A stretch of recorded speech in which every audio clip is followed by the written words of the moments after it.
that helping other people is the moral equivalent of attacking ships. After all, that's what pirates are. They're people.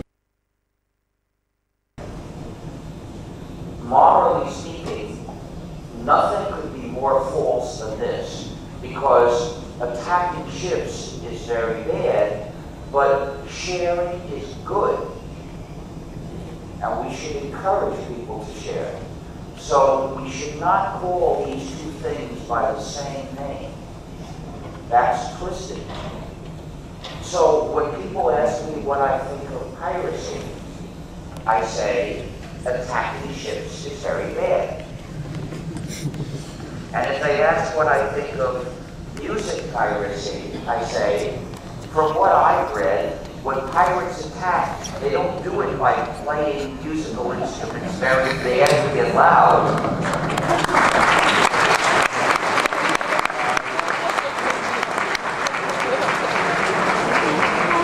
It might work, but it would take too long. So instead they use arms.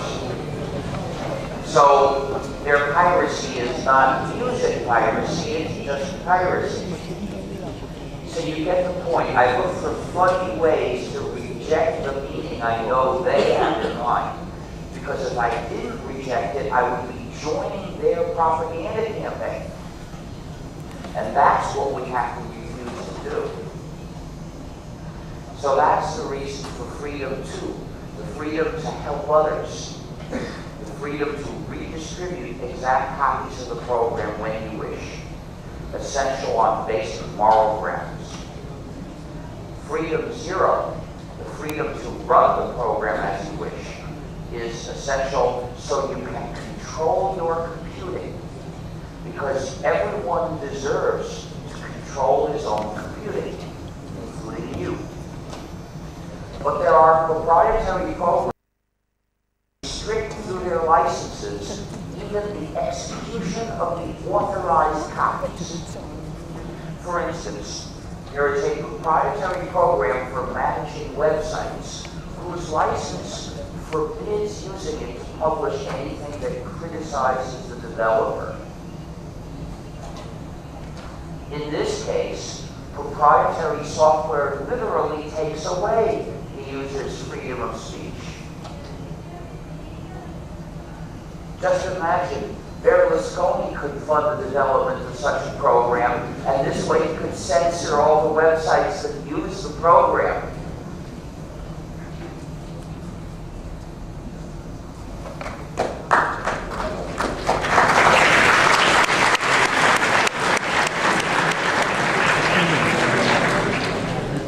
Obviously, if you can't freely run the program you're supposed to use, you don't control your computing. So freedom zero, the freedom to run the program as you wish, is essential. But it's not enough. Because that's the freedom to either do or not do whatever the code is set up to permit. So the developer continues imposing his decisions on you, not through the license if you have freedom zero, but instead through the source code itself. So in order to control your computing, you need freedom one, the freedom to study the source code and change it so it does your computing as you wish. This way you decide instead of letting the developer decide for you. If you don't have freedom one, you can't even tell what the program does. And many of these programs have malicious features. They're not designed to serve the users, but to spy on the users, restrict and obstruct the users, and there are even back doors to abuse the users. And this is not a rare case. Most people who use proprietary software are the victims of these malicious features. One proprietary software package that has all three kinds of malicious features that you may have heard of is called Microsoft Windows.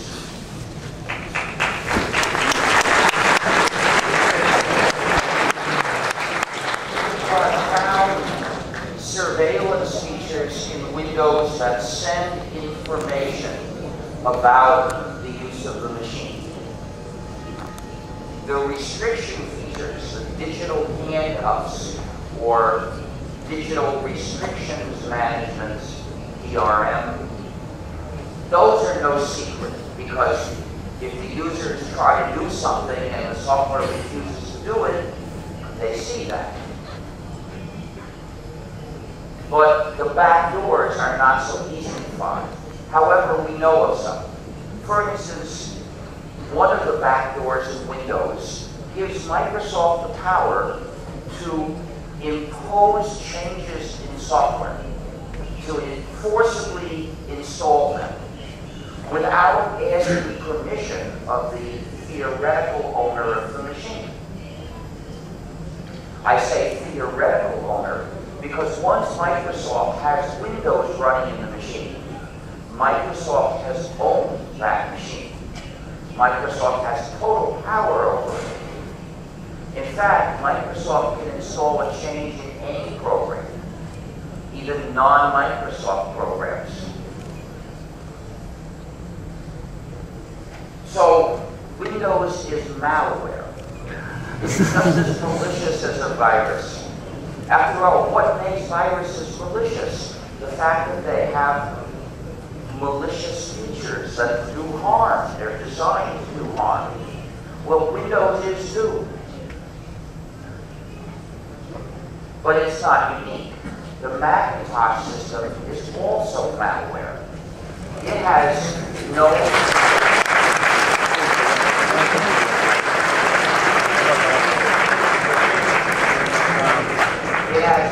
features to restrict the user. But the newer Apple products are worse. The iPhone and the iPad. That may require a bit of explanation in the translation to explain the jokes.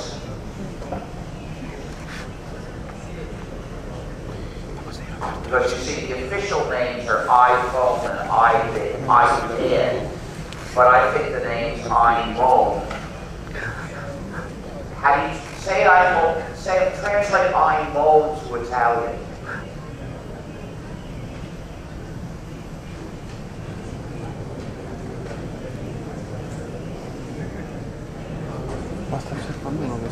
And also you could translate iPad into Italian. Forse sì, che vado lì. Siccome non c'è una cuffia, però non basta. So, in those products, Apple has taken control over the installation of applications. So people are not free to install whatever applications they choose. They can only install the applications that Apple approves. And there's a back door. Apple can use this back door to forcibly, remotely delete applications that are already installed. So those are malware too. And then there's the Adobe Flash Player, which has surveillance features and digital handcuffs. So it's malware also. Now, it's available gratis, which is not the same as being free software. But Adobe does not require people to pay for the privilege of being abused. And many fools have responded to that by installing the Flash Player. If you have made that mistake, I urge you to delete it immediately. It has malicious features, it's malware. And then there is the Amazon swindle. Translate swindle into Italian, please.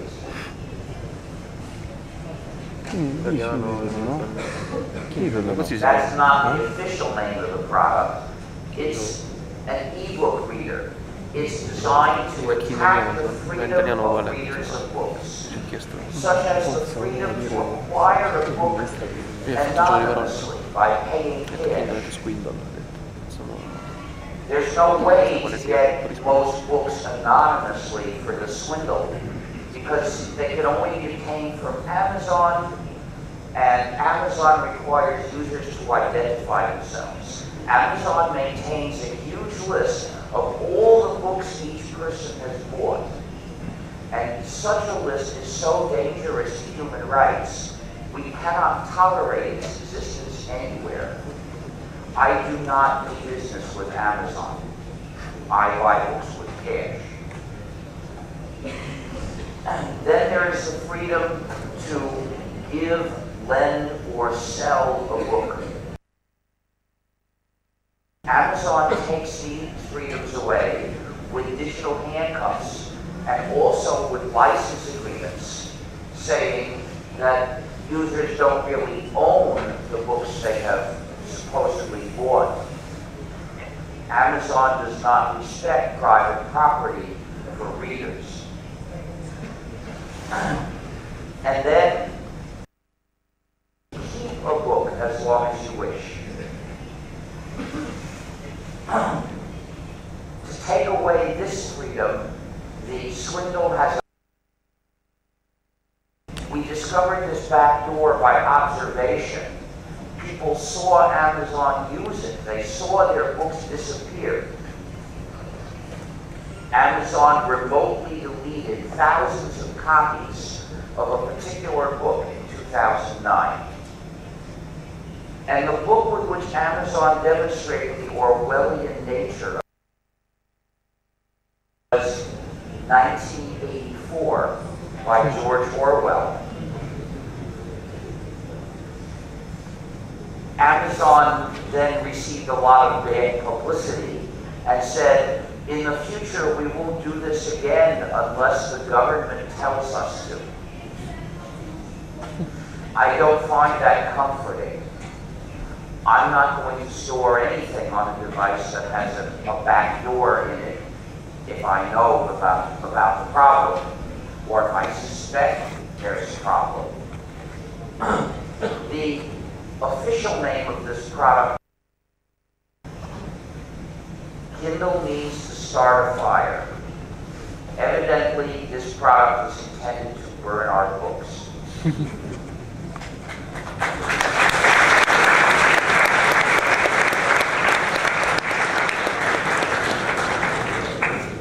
Be sure to inform that if they start reading through that device or any such similar device, it means ending their friendships. If they refuse to lend books anymore, if they get their books in a way that they can't be lent, that is equivalent to ending their friendships. Make sure they know this before. Tell them in advance. I can give you a lot more examples, but these are enough. We know of malicious features in quite a few proprietary programs. But there are thousands of proprietary programs without freedom. We don't know whether they have malicious features, and we can't find out. So we have to consider each of them potential malware. It is malware, maybe it's not, and there's no way to find out. But there is something we know about all of them. Their developers are human, so they make mistakes. The code of those programs has bugs. And the user of a program without freedom one is just as helpless as against a deliberate malicious feature. If you use a program without freedom one, you're a prisoner of the software. We, the developers of free software, are human too. We also make mistakes. The code of our free software has bugs too. But if you find a bug in our free code, or anything in our code you don't like, you are free to change it because we did not make you a prisoner. We can't be perfect. We can respect your freedom. So freedom 1 is essential, but it's not enough, because that's the freedom to personally study and change the source code. Or that's not enough because there are millions of users that don't know how to program. They can't exercise freedom 1 directly. But even for programmers like me, it's not enough because we're busy doing certain jobs and we don't have time to the other programs we use. In fact, no user is capable of personally the source code of all the free software she uses and personally writing all the changes she might want, because software already that's more work than any one person can do. So the only way we can fully have control of our computing is by working together, collaborating. And for that we need freedom 3, the freedom to contribute to your community, contribute copies of your modified versions when you wish. With that freedom, if a group of users make an improved version of a they can publish their version. And then we can all install it if we want to once and publish it for everyone to be able to use it. Without freedom 3, each of us would have to write, which is very wasteful, writing the same improvement millions of times. And the users that don't know how to program would be left out. Freedom 3. So freedom 3 is essential. Thus all the users get the benefit of the 4 freedoms. Every user can exercise freedom 0 and 2 and redistribute exact copies, because these don't require programming. Freedoms 1 and 3 to study and then optionally distribute copies of your modified version, these entail programming. So any given user is more or less exercising them depending on how much he knows how to program. Of course, many people don't learn how to program. They can't directly exercise these freedoms. Others who are programmers exercise these freedoms, and when they publish their modified versions, somebody else gets to install them or not, as she wishes. So that means all the users get the benefit of living. We have the 4 freedoms. And the 4 freedoms together give us democracy.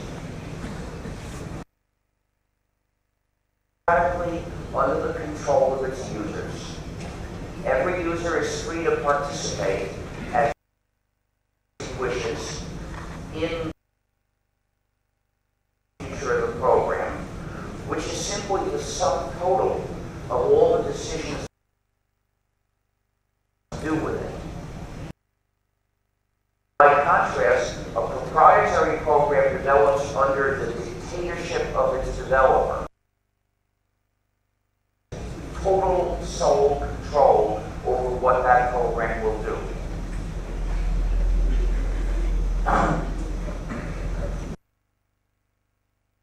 Ultimately, there are just 2 possibilities. Either the users control the program, or the program controls the users. If the users have enough freedom to effectively control the program, that's good. That's the case of free software. But if they don't have enough freedom to control the program, then the program controls the users, That's proprietary. Controls the users, the developer controls the program. So the program functions socially as it power over the users. And with this power, the developer can command them, exploit them, and abuse them. A system of unjust power that we need to eliminate from. So, society has a choice to make. On one hand, we have individual freedom, social solidarity. On the other, we have the dictatorship of the developer that practices digital colonization and command, exploit, and abuse the users. Society must choose free software and reject proprietary software. I invite each of you to escape from proprietary software and come live with us in the freedom for everyone.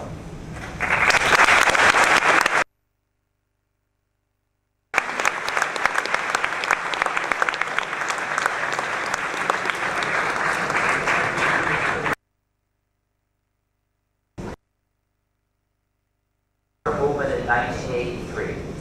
I wanted to make it possible to use it. That was impossible at the time because the computer won't do anything without an operating system. Collection of programs, nowadays it would be thousands of programs, that do all the usual things and provide a base to implement all the other things you might do. In 1983, computers were proprietary, so if you bought a new computer, thing was to install a proprietary operating system and lose your freedom. I changed that. I was one man, not particularly famous, outside of the users of the editor Emacs, and very few people agreed with me. So I didn't think we would be able to achieve this change within protesting in the street and writing letters to magazines. And besides, I had no experience doing that. I was not a political activist, I was an operating system developer. But as an operating system developer, I had another way to achieve the same change. All system, then I, as the author, could legally make it free software, and then everybody would be able to run their computers in freedom using my system. In other words, I injustice by technical work in my own field. I was aware of an injustice that most people did not recognize as an injustice. I had the skills to try to eliminate the injustice, intended to try. That meant I had been elected by circumstances to do this work. It was my duty. It's as if you see somebody drowning and you know how to swim and there's no one else around. Then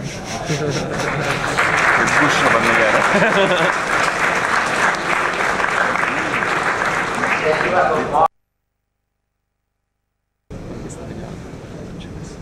but perhaps the statement I just made is perhaps we could identify some other people like Berlusconi and Obama and Mubarak, rulers that don't respect people's freedom, about whom I should not assert any duty to save. Fortunately, I don't need to resolve these questions because I don't know how to swim. But in the real case in my life, the work to be done was not swimming, writing lots of software. I knew how to do that. So I decided to develop a completely free software of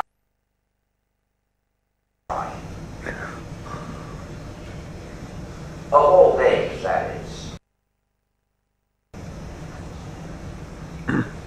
Because at the time, the free software movement had no active enemies. Sure, when I told people the idea, at least half of them thought it was silly, but they did the effort because they were sure the job was so big we would never succeed. There was no need to try to stop us. Well, I could agree that the job was large. I couldn't be sure we would finish. But I did see that failure was not an option. Because without a free operating system, no computer user would ever have. So I decided to develop a totally free software operating system. I decided to finish it sooner. I decided to follow the operating system, a proprietary operating system that was portable, capable of running on different models of computer. I wanted to make a portable system also, one that would not be tied to a particular computer model, and following the reliable way to achieve that. And then I decided to make it compatible with Unix, that is, with the same commands, so that the many users of Unix would be able to use my system right away. They wouldn't have to learn anything new. And then I gave it a name, which is a joke. Because even though this would probably be, if successful, the most important thing I ever do in my life, nothing is so serious that you can't give it a name that's a joke. That's the hacker spirit.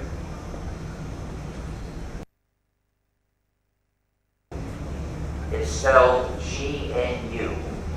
And this is a GNU stands for GNU's Not Unix, or GNU Non Unix.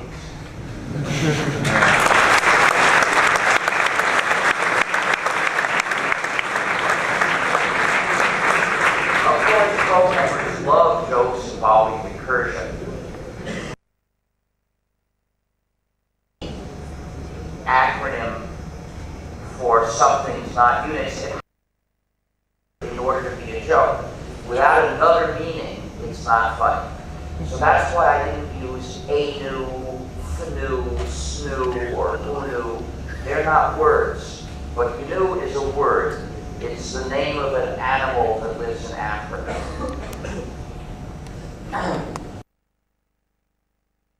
You see, this word is the most humor-charged word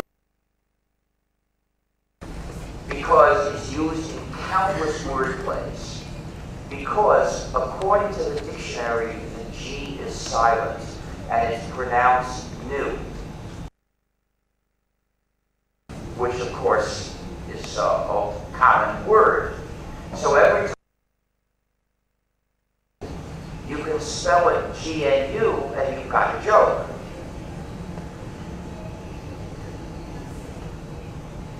Perhaps not a very good joke, but there are lots of them. So given an opportunity to use this programming project for a specific, meaningful reason, I could not resist. However, when it's the name of our system, do not follow the dictionary. If you call it the new system, you'll get people confused. We've been developing it for 27 years now, and using a variant of it for 18 years, actually 19 years now, so it's not new anymore. So you shouldn't call it the new system. Pronounce, say, the GNU system.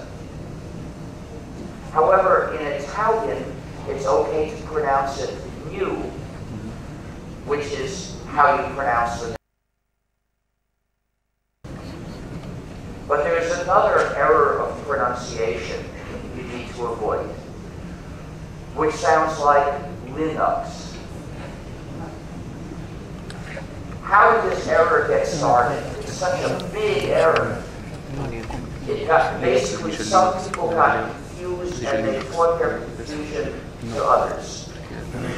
During the 1980s, our work in developing the GNU system was to find or write the hundreds of components necessary for a complete Unix-like operating system. By 1990, we had almost all of the system, but one major essential component was still missing. That was the kernel, which is the component of the system that allocates the computer's resources to the other programs you run. We started developing a kernel in 1990. However, our kernel project has not been a success. It runs, but not all that well. In any case, fortunately, we didn't have to wait for that, because in 1992, Mr. Torvalds, who had Linux, made it free software by releasing it under free software licenses in use at the time, namely a public license, which is a license that I wrote to use to release most of the programs that we developed for GNU. But I wrote it so that others could easily release their software the same way. And that's what Torvalds did. At that point, it was possible to make a complete free system by taking the almost complete GNU system and putting in Linux as the kernel.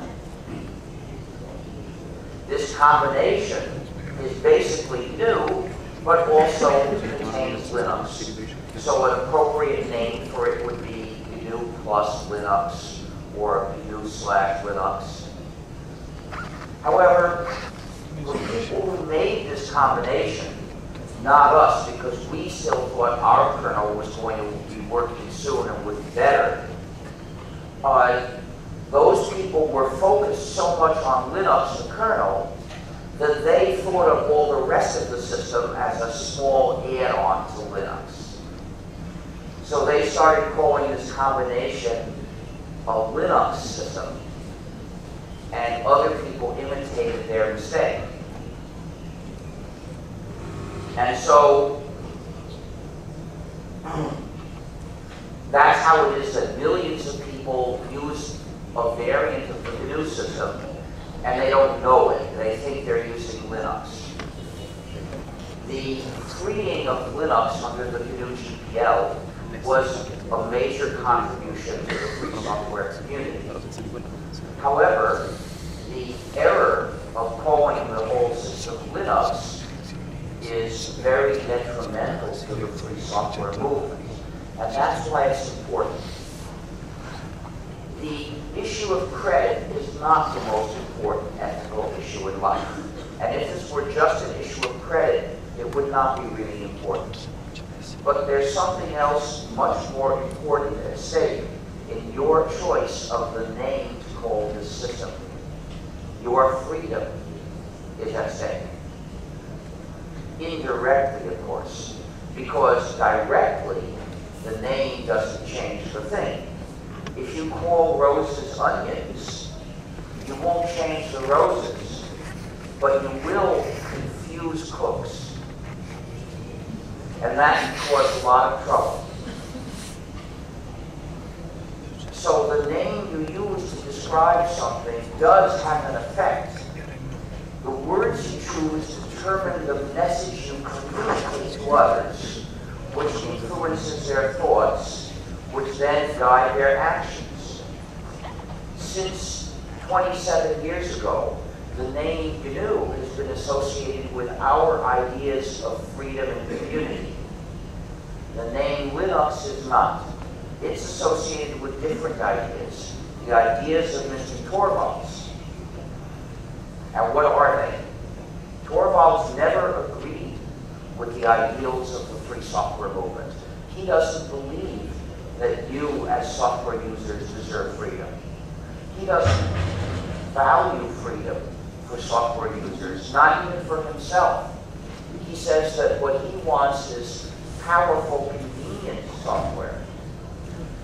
He values convenience more than freedom. Well, he has a right, but it's not right that the labor that we did for the sake of your freedom be misattributed to him and serve as his platform to campaign against our ideals of freedom. It's not right, and it's dangerous for you. Because when people think the system is Linux, they think that it was all started by Mr. Torvalds and that it comes out of his vision of life. And they admire him so much, they tend to adopt his ideas, and they don't even consider valuing their own freedom. With Torvalds as the inspiration, there's nothing to suggest that they might want freedom. And if they don't learn to value their own freedom, then when we need to struggle to defend our freedom, they won't be with us. And we might lose because they're not enough of us. You see, freedom is frequently threatened. To keep it, we have to defend it. That's true in all areas of life. Just look at how much damage Bush did to human rights around the world. And Obama is hardly even trying to undo that damage. But in other areas of life, the debate about human rights has lasted decades or centuries. Plenty of time to reach conclusions about what human rights people deserve and to spread them around the world. That doesn't mean we always succeed in defending human rights, but it gives us a base to try.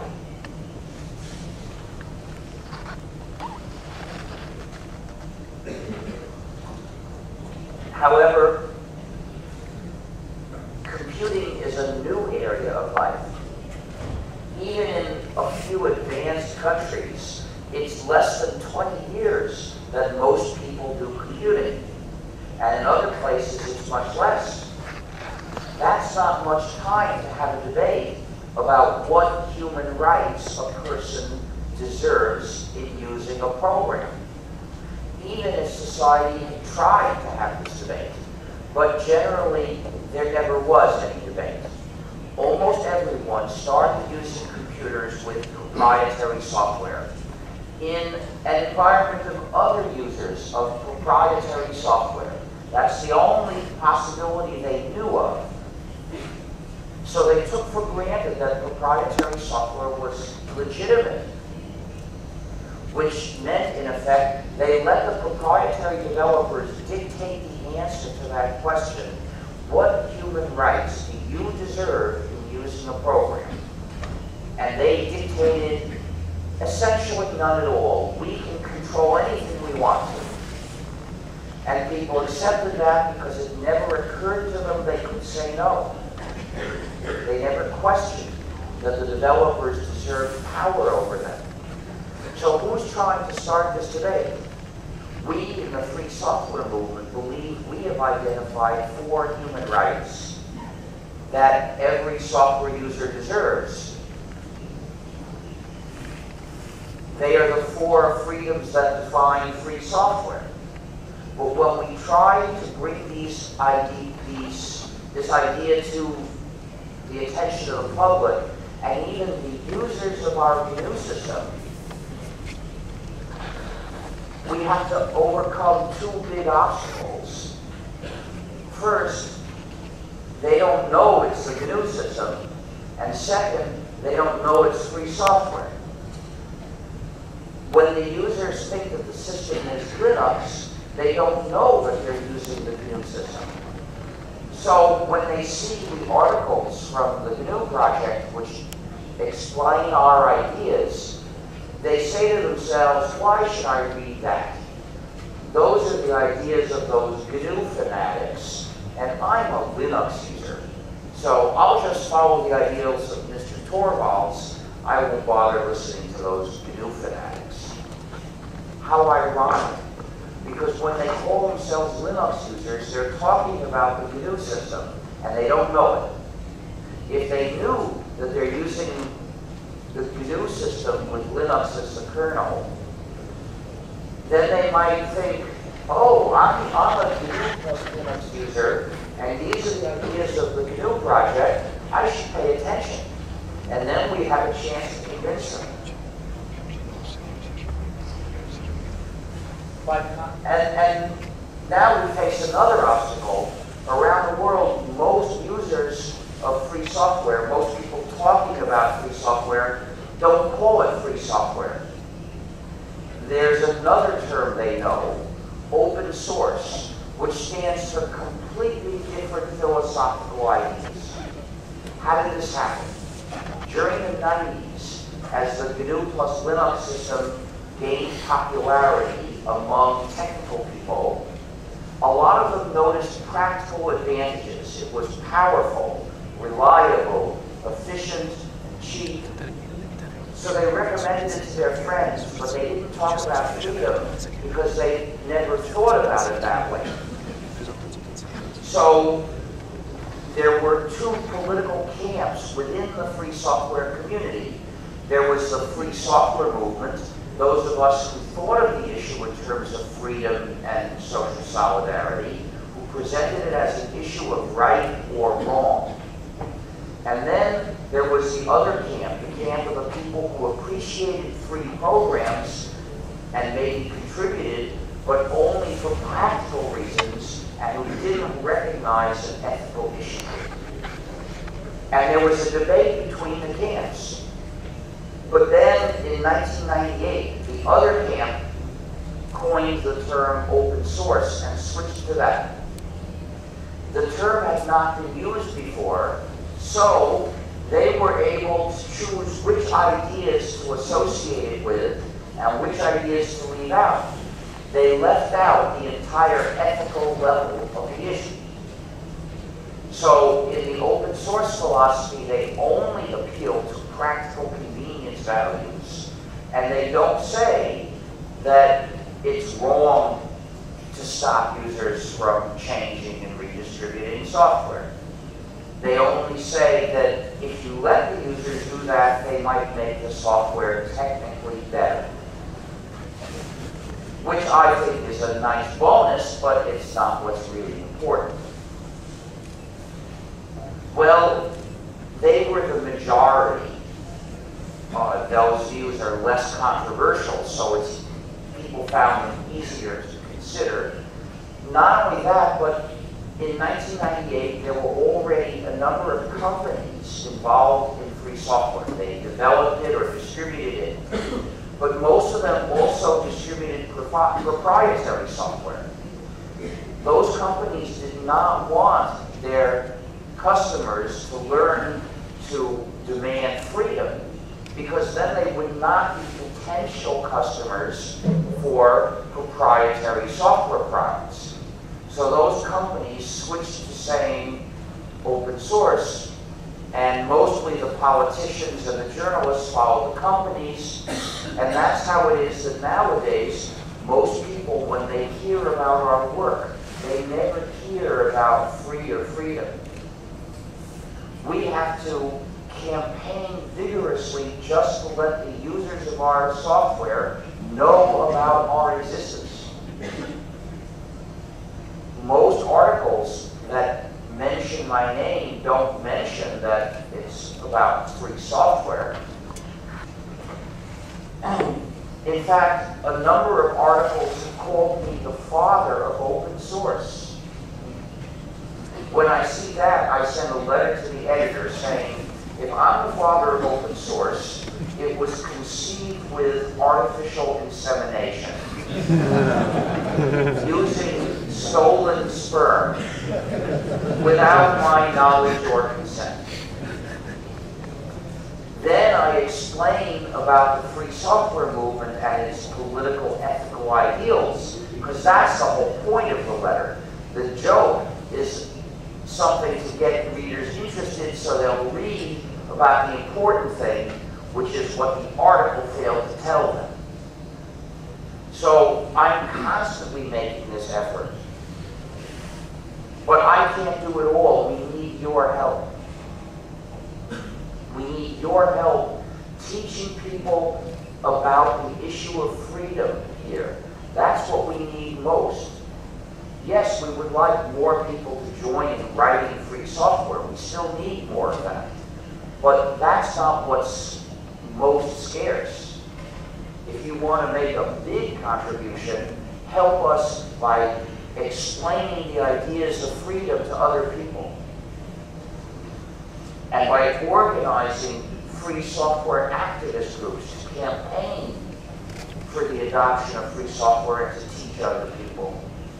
That's what we need most. Because if we just give people freedom, they'll throw it away. You put freedom in somebody's hand, and he'll just turn his hand over and he won't notice. Unless he values freedom, then he'll hold on to it. If we magically could have free software to do every job, we could distribute this and maybe tomorrow all software users would have freedom. But if they don't know what the freedom is, they'll lose it again. To establish lasting freedom, the most important thing we have to do is to teach people to appreciate it. Meeting so soon? I hope it wasn't something I said.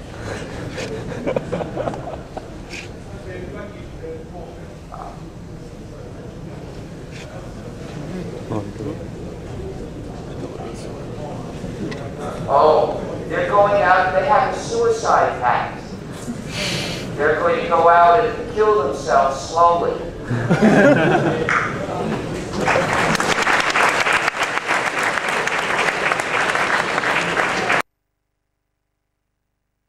People have a right to kill themselves, but I recommend throwing yourself in front of the train. It'll probably hurt less.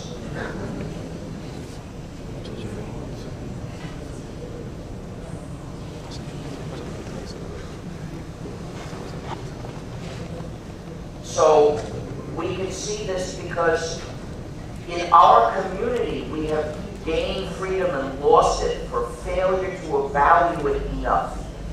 For instance, in 1992, Torvalds made Linux free, and we had the GNU plus Linux combination, and you could buy a new PC and install GNU plus Linux and use it in freedom. You could install it, but not easily. At the beginning, to install the system required really understanding things. So people started working to make it easier. They developed various distributions of GNU/Linux, designed for convenient and flexible installation.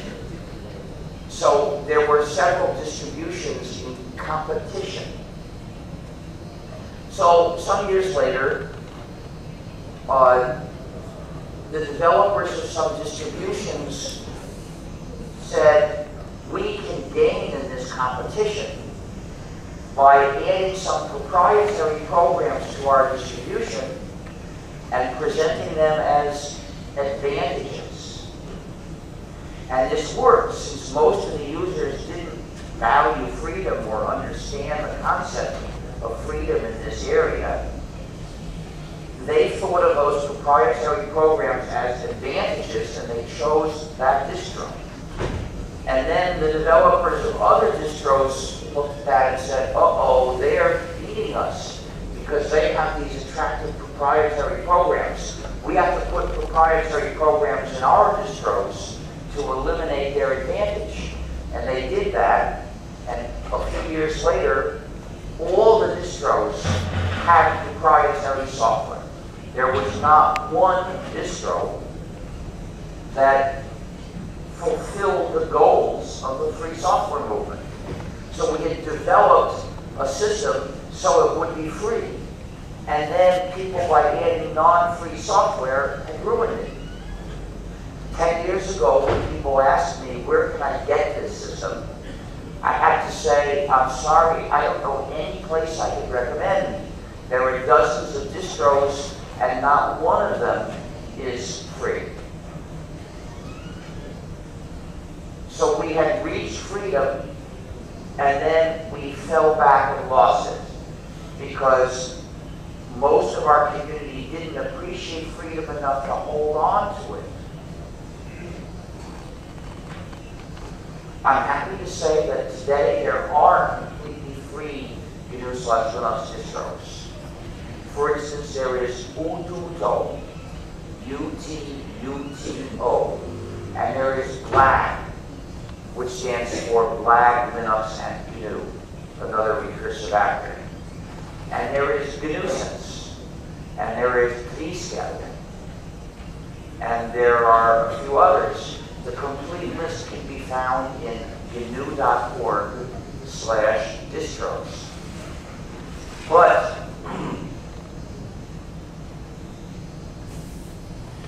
these are not the well-known popular distros.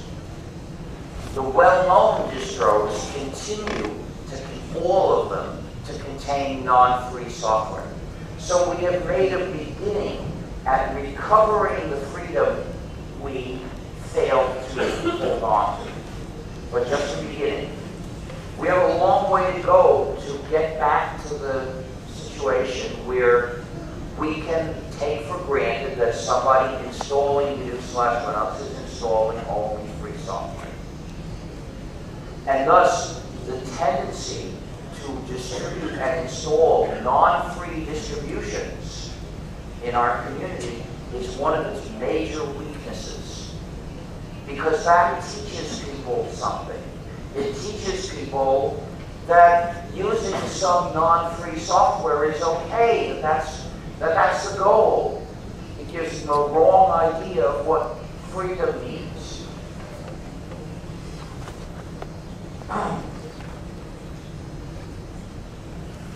So I refuse to let people distribute those non-free distributions in my churches.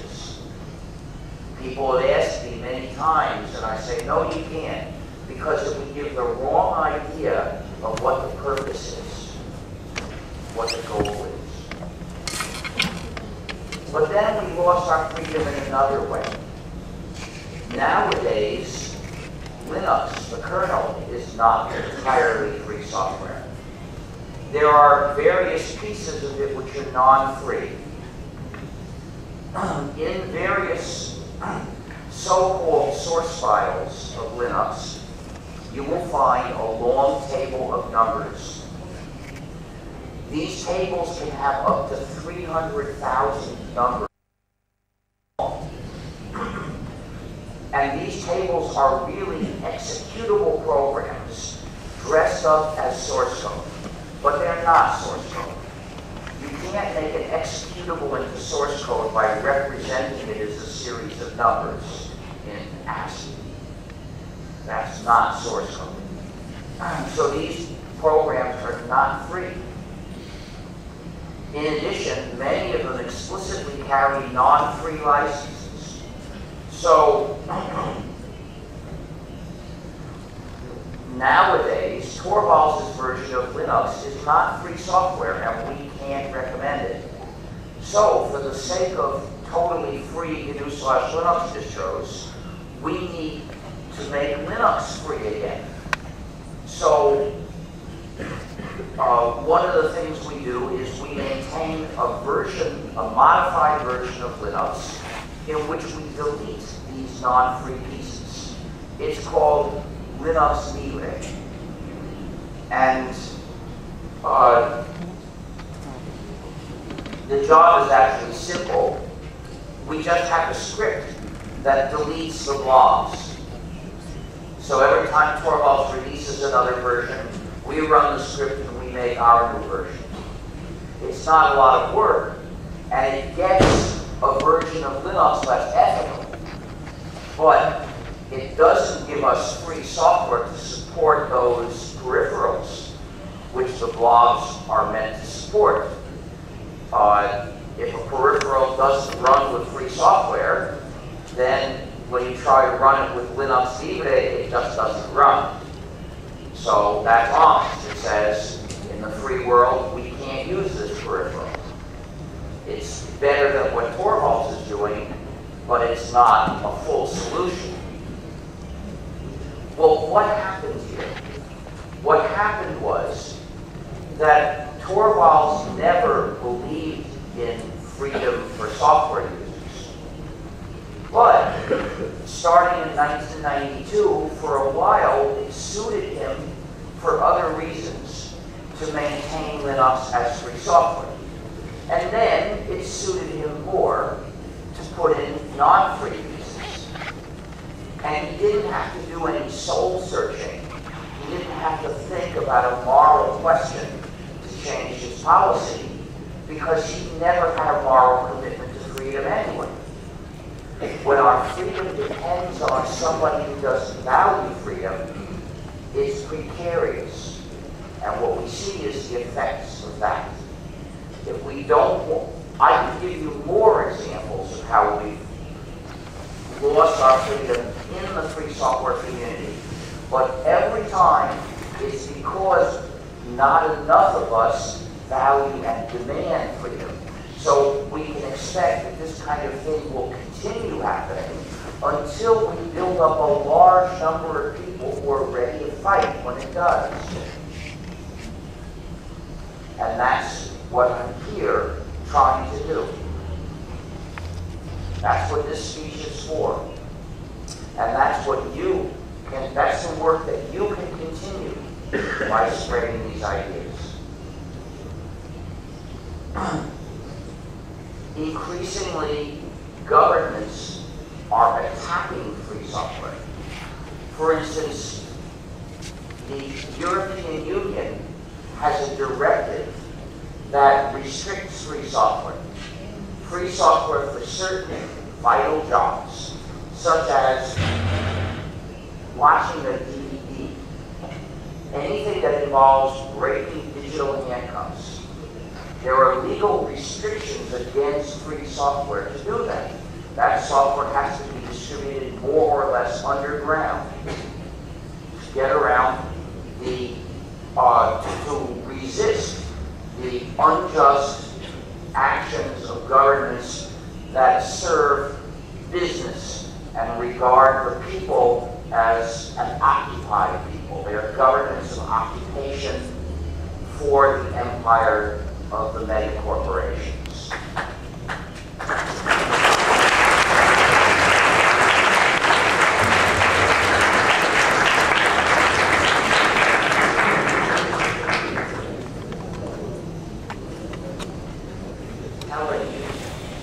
And some of them are malicious, of course, because where there's software not controlled by the users, you tend to find malware.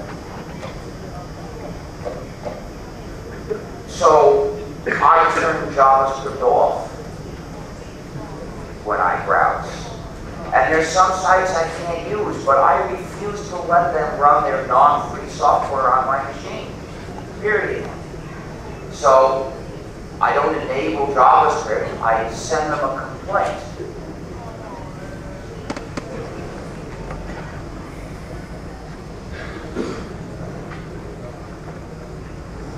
So that's another way you can lose control of your computing. And then there is software as a service.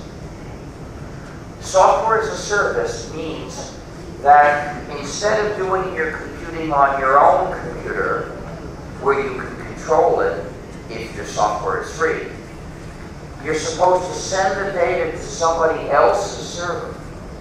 And your computing would get done in that server by you don't know what programs. And then it would send the result back to you, or perhaps take some action on your behalf directly.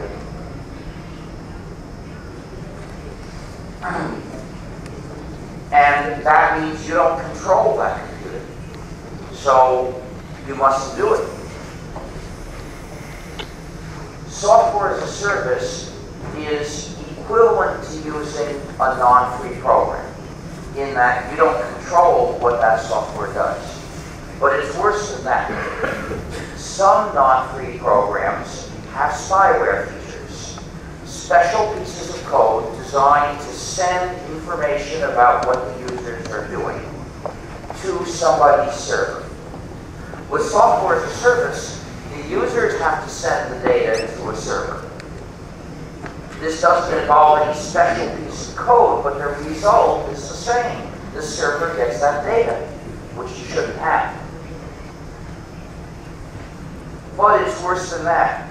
Some proprietary programs have a backdoor that lets somebody forcibly install changes in the software and change how the user's computing gets done.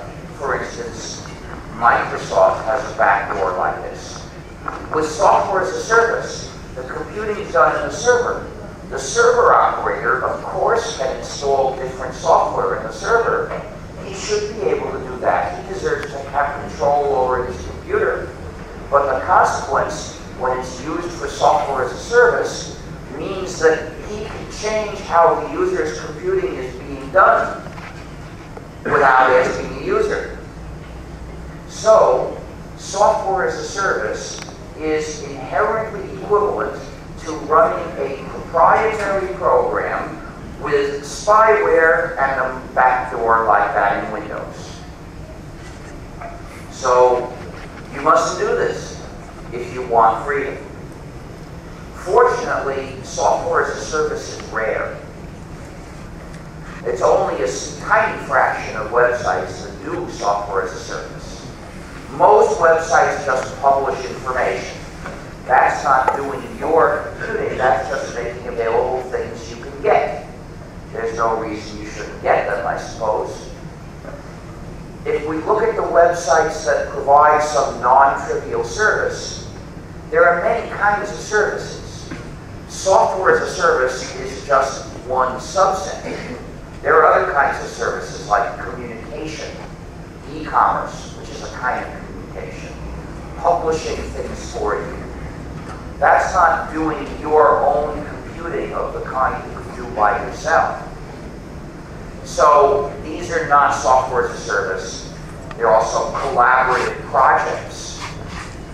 When you participate in those, you're not doing your own computing. You're helping the project do its computing. So different services raise different issues, and only some of them are software as a service. But you've got to be on the lookout for that and avoid those. For instance, Google Docs is software as a service. It invites people to do their word processing on Google's server instead of doing it on their own machines, where they could do it with their own copies of a free program. So that's what you need to be on the lookout for. Of course, there are other nasty things that websites, web services can do. They can mistreat your data.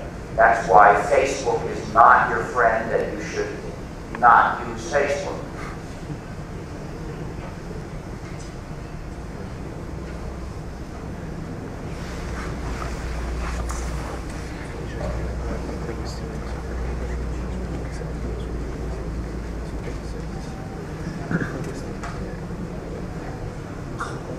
So we want freedom in a digital society, we have a lot of work to do.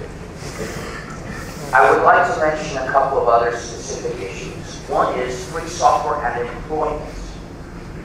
Our adversaries try to spread fear, so they suggest that if the world switches to free software, we would lose a lot of employment. But that's ridiculous. Look at the IT sector employment. A small fraction of that is paid software development. Most of it is doing things that use software. Free software helps these things, so we can expect this employment to increase. But let's look at the fraction which is paid software development. A small fraction of that is development of proprietary software products. Most of it is development of custom software, where the program is being written for a particular client that wants to use it, and the client is paid. That business won't change much if all the software is free. The client is still going to have to pay, because otherwise nobody will write the software he wants. There are lots of volunteers that contribute to free software. So a company might say, hey, volunteer, would you like to write this program that we need? But the volunteers are doing that work because they're interested in it, or they think it's important. And if a company says to them, please write this program, the volunteers will say, yes, I can do that, but I'm not interested, so you have to pay me. And so this business will continue basically the way it is. So that means there's a little bit of employment that we would lose out of the IT sector, which is so small it's not worth worrying about. But that doesn't mean we would have a decrease in IT sector employment. It might increase, because free software generates a new kind of employment in adapting and extending free programs for the needs of clients. In the construction industry, there are jobs building new buildings, and there are also jobs changing old buildings. With free software, you get the same thing. So free software makes new employment. So we lose a little and we gain something. I don't know which one's bigger, because I'm not an economist. I have no idea how to try to forecast that. But it's clear that even the worst possible outcome is nothing to fear. What's the problem? I don't care.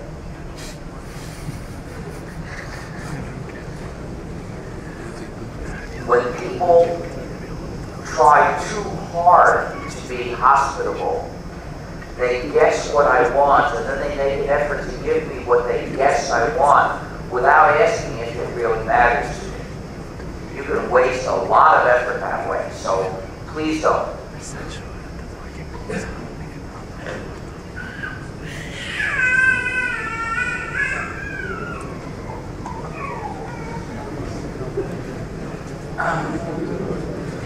The other specific topic is free software and education. Schools and all educational institutions morally must teach exclusively free software. There are 4 reasons for this.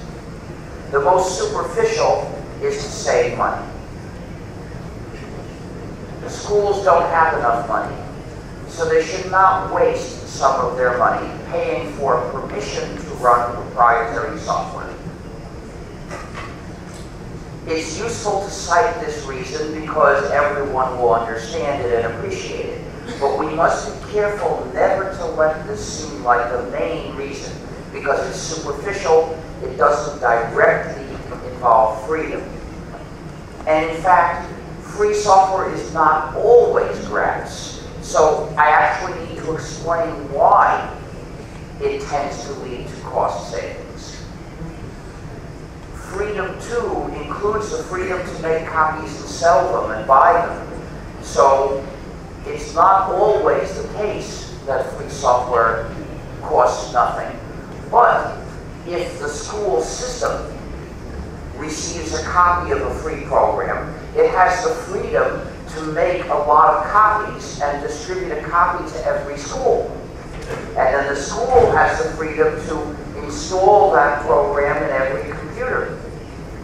And they don't have to pay for permission to do this because they're free to do it. And thus, they avoid paying for permission. And this is why free software offers schools the possibility of cost savings. But as I said, we have to be careful not to let it appear that cost savings is what free software is all about. And besides, some proprietary developers eliminate this reason by donating gratis copies of their non-free software to schools. And why do they do this? It's because they want to use the schools as an instrument to impose on society a dependence on their products. Here's how it works. They deliver these gratis copies to the school, and the school teaches the students to use them, and the students develop a dependence, and then they graduate. After they graduate, the developer does not offer them gratis copies, and they go to work for companies. The developer does not offer those companies gratis copies. So the idea is that the school directs the students down the path of permanent dependence, and they pull the rest of society with them. This fiendish plan is comparable to giving the school needles full of addictive drugs, saying, inject these into your students to make them dependent. The first dose is gratis. Once you're dependent, then you have to pay.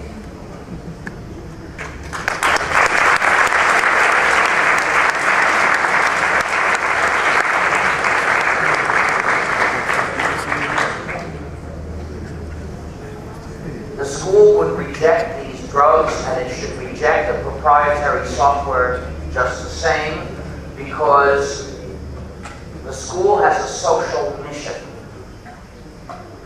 to educate good citizens of a strong, capable, independent, cooperating, and free society.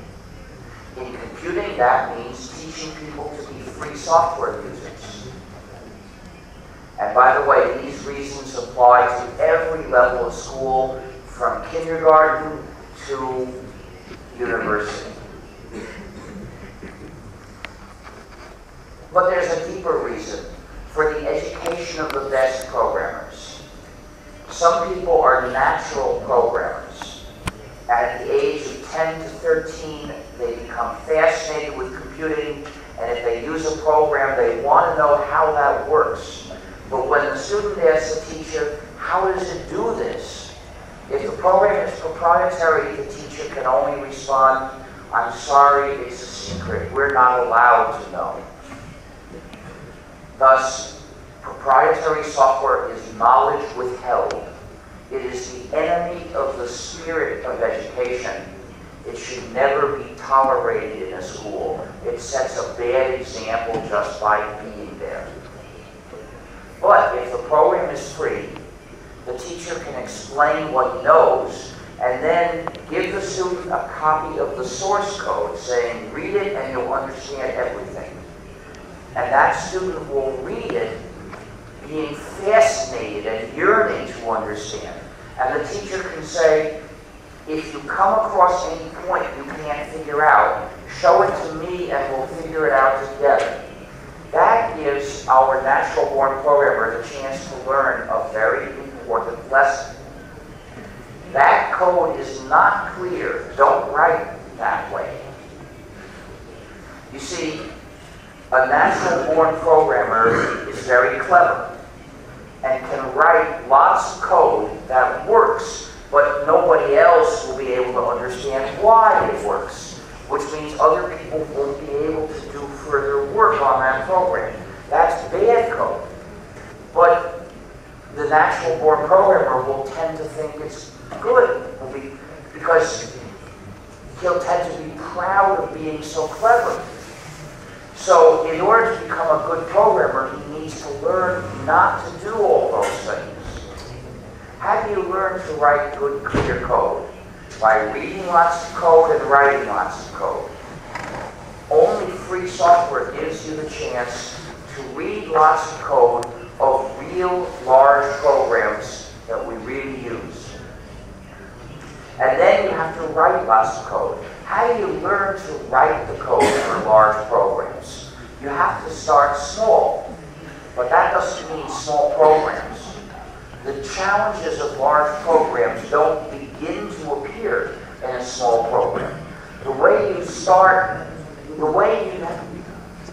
you need to do a small bit of writing code for a large program. How do you do that? Only with free software. With free software, you can write a small change in an existing large program. That's how I learned to be a good programmer. Working at the Artificial Intelligence Lab at MIT, we had a free operating system, and my job was to make it better. I was a system hacker, as we were called. Meaning that my job was, over and over, to read part of a large program and then make a change that would make it better. And then fix whatever problems the users complained about. So after doing this hundreds of times, I got to be good at it. Today, any school can offer the same opportunity, but only if it's a free software school. But there's an even deeper reason. For the sake of moral education, education in citizenship, every class must have this rule. Students, if you bring software to class, you may not keep it for yourself. You must share copies with the rest of the class, including the source code in case someone here wants to learn. Because this class is a place for sharing our knowledge. In order to set a good example, the school must follow its own rule. The school must bring only free software to class. And in this way, it can teach the spirit of goodwill and the habit of helping others. Very important things to teach our children.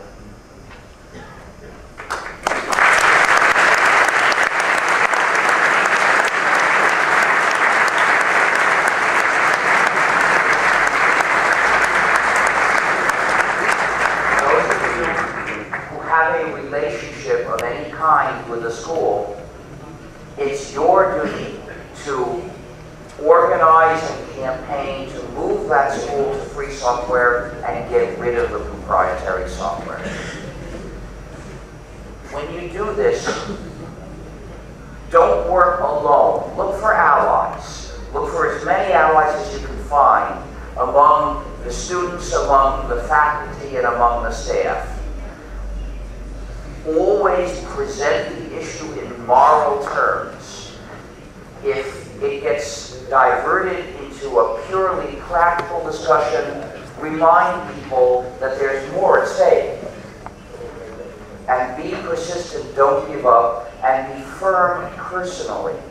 By personally declining to do work that involves proprietary software, and always asking, can we develop a way I can show that I've learned the material by using free software, and I'm willing to do this even if it takes more time for me. I'm willing to sacrifice my time to do things the ethical way. I just want you to say I'm allowed to. And when you say this in the middle of a class, then if you say, I'm sorry, I can't do this assignment, it's not ethical, I haven't been shown an ethical way I can do it, I'll take a bad grade. You can show that you're willing to make a sacrifice for everyone's freedom. And that influences other people.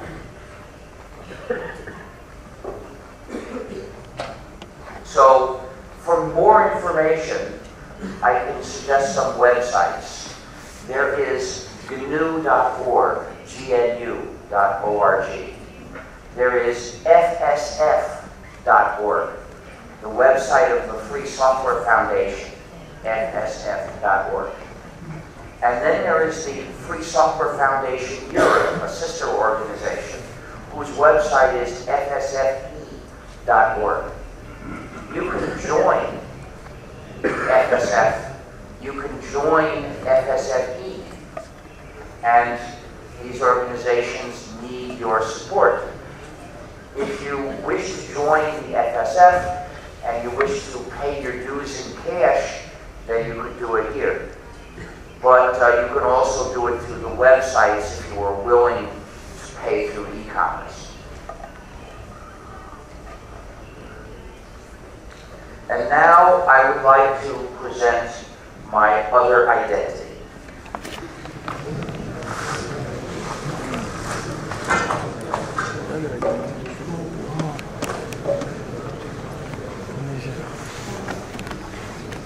Ah, okay, something illusions. Something illusions.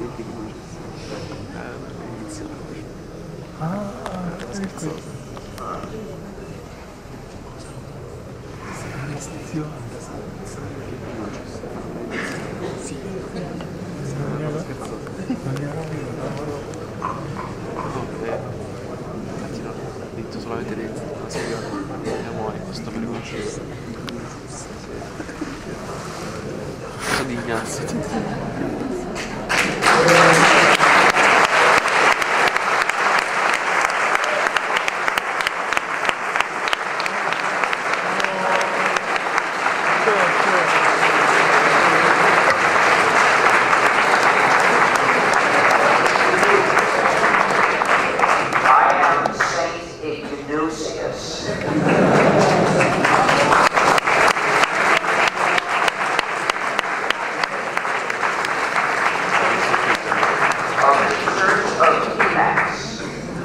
I bless your computer, my child.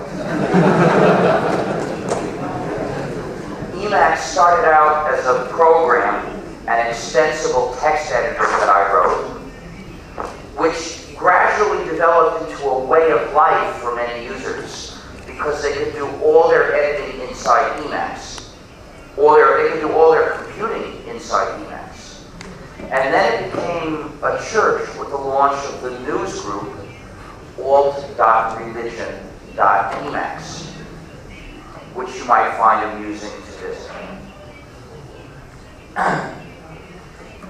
Today in the Church of Emacs, we have a great schism between several rival versions of Emacs.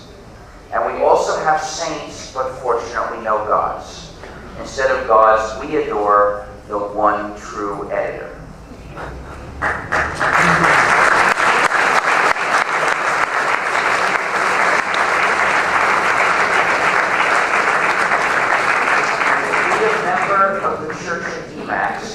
You must recite the Confession of the Faith. You must say, there is no system but GNU, and Linux is one of its kernels.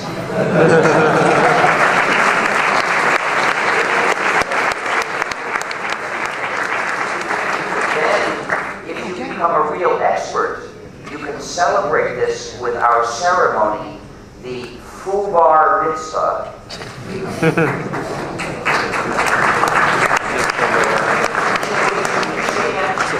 In which you chant lines from our holy scriptures, the system source code.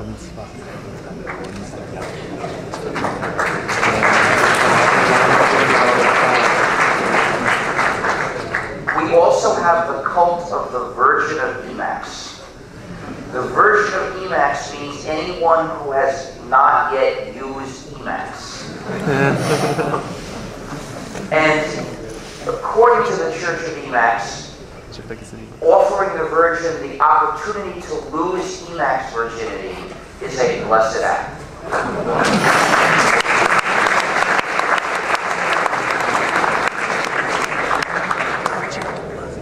We also have the Emacs pilgrimage, which consists of invoking all the commands of medical porter. No one knows how long that would take or what the result would be. The Church of Emacs has certain advantages compared with other churches I won't name. For instance, to be a saint in the Church of Emacs does not require celibacy. However, it does require living a life of moral purity.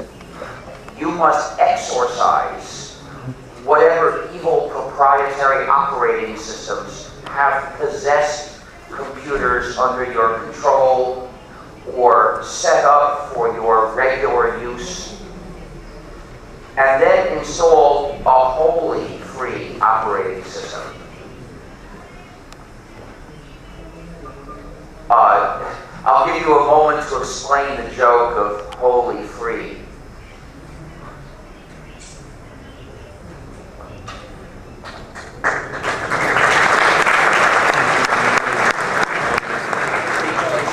Wholly means completely,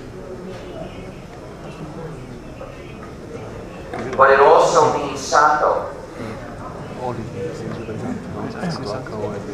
And then use and install only free software with and on the system. If you make this vow and you live by it, then you too will be a saint. And you will have the right to wear a halo if you can find one, because they don't make them anymore.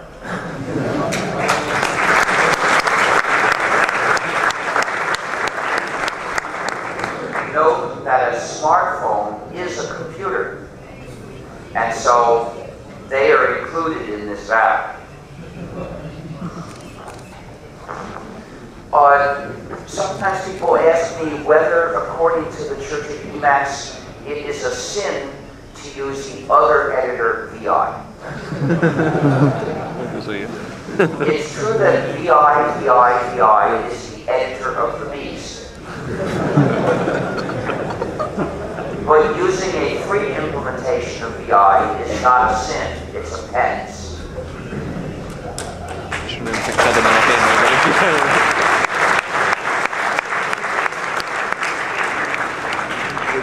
For your information, my Halo is not an old computer disk, but it was a computer disk in a previous existence. So, thank you.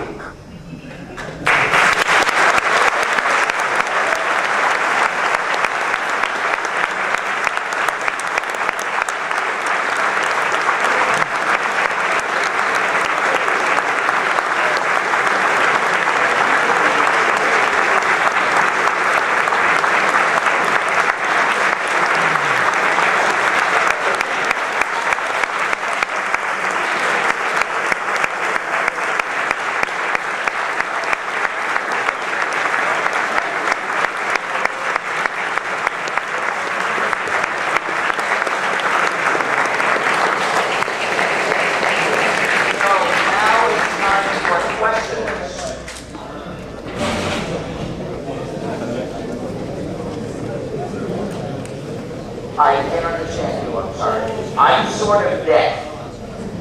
You need to speak very loud and clearly for me to understand. Like this. Well, she can probably do it from there, right? Isn't it set up for going in each way?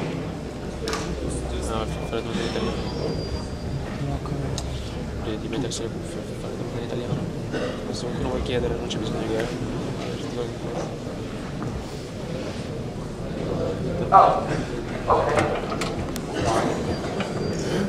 But she's still going to have to interpret my answers. Yes, perché io comunque devo prendere lui per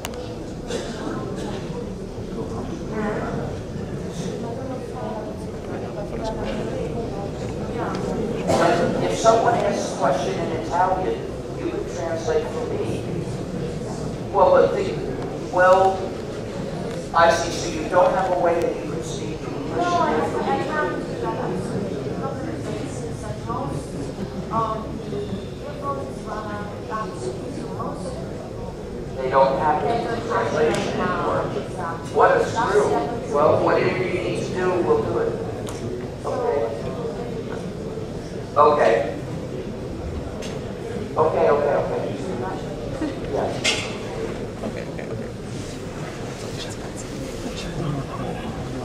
You don't have to turn off my microphone. I'll just use silent when necessary. Allora, se qualcuno ha da fare domande, vediamo noi quel microfono.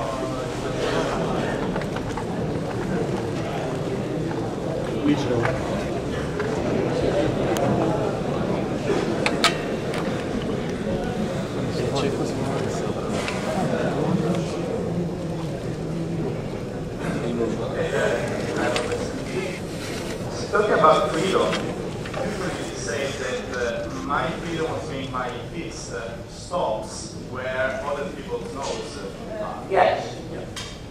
For this reason, usually no one has complete freedom, unrestrained freedom, because that would invade freedom. Well, I wouldn't call that freedom. See, I define freedom as having control of your own life, whereas having control of someone else's life is power. Yeah, that's okay. That's a good way to put what I want to say. So this is what this is about our personal lives. But when we are using software, do you see any way in which people can abuse or extend to match the freedom that you grant them with the full freedoms? For example, freedom zero, in the way it is formulated, just say it. Implicitly allows to use software for even possibly very evil things. Well, wait a second. Yeah. The software should not come with conditions restricting what you can do. Of course, there are things you might do that are wrong, and there are also things you might do that are illegal, whether you use that software or not. That's a different issue. For instance, if you use some software to plan to kill someone, well, that's murder. Doesn't matter whether you're using the software or not, but it's absurd to say that the program should have a license restriction saying can't be used for murder. So you don't see any boundaries that software as itself should have. Only boundaries The software, no company should be able to impose restrictions on what the users can do with the software. This doesn't mean that there should be no laws. I don't want to legalize murder. But the law against murder has nothing to do with restricting the use of any particular program.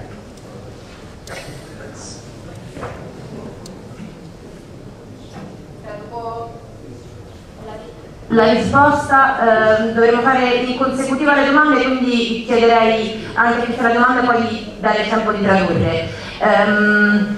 Sulla questione del dove porre il limite,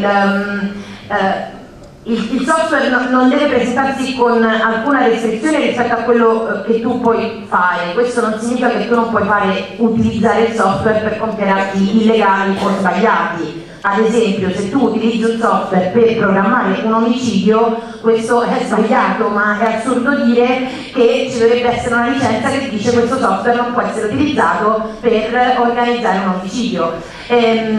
Io quindi penso che l'azienda non dovrebbe imporre restrizioni a quello che gli utenti possono fare con il software, che ovviamente non significa dire che non penso che debbano esistere leggi nel mondo, perché ad esempio io l'omicidio non lo voglio. Un'altra domanda? I'd like to know how your ideas about software can be extended. At least, what's your opinion about extending them to other, say, artistic creations like music, for example? What's your position about this? Translate the question. Vorrei sapere qual è la sua opinione sull'utilizzo del software esteso anche ad altre creazioni. I'm not asking about the usage of software for making music. I'm just asking how your ideas about software translate when you apply them to artistic creations, like, for example, music. Okay, come si traslano le tue idee del software ad altre creazioni musicali, ad altre creazioni artistiche, quali la musica? I'm going to pause for you to translate after sentences or phrases. There are many kinds of written works. Ci sono tante forme di opere scritte. Some of these works are for practical use. Alcune sono per utilizzo pratico. Some of them state particular people's thoughts. Alcune affermano specifici pensieri delle persone. Some of them are artistic, Altre sono artistiche. which means that their purpose is in the impact they make.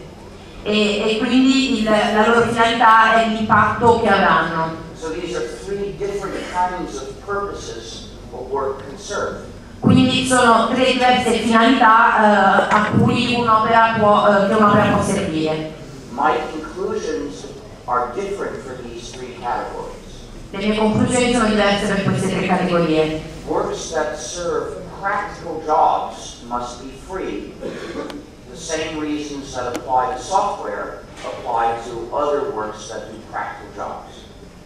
Opere che hanno una funzionalità pratica devono essere libere, le stesse ragioni che si applicano al software si applicano alle opere con una funzionalità pratica. Consider, for instance, recipes. Penso ad esempio alle ricette. Cooks are accustomed to cooking a recipe freely. That's freedom zero.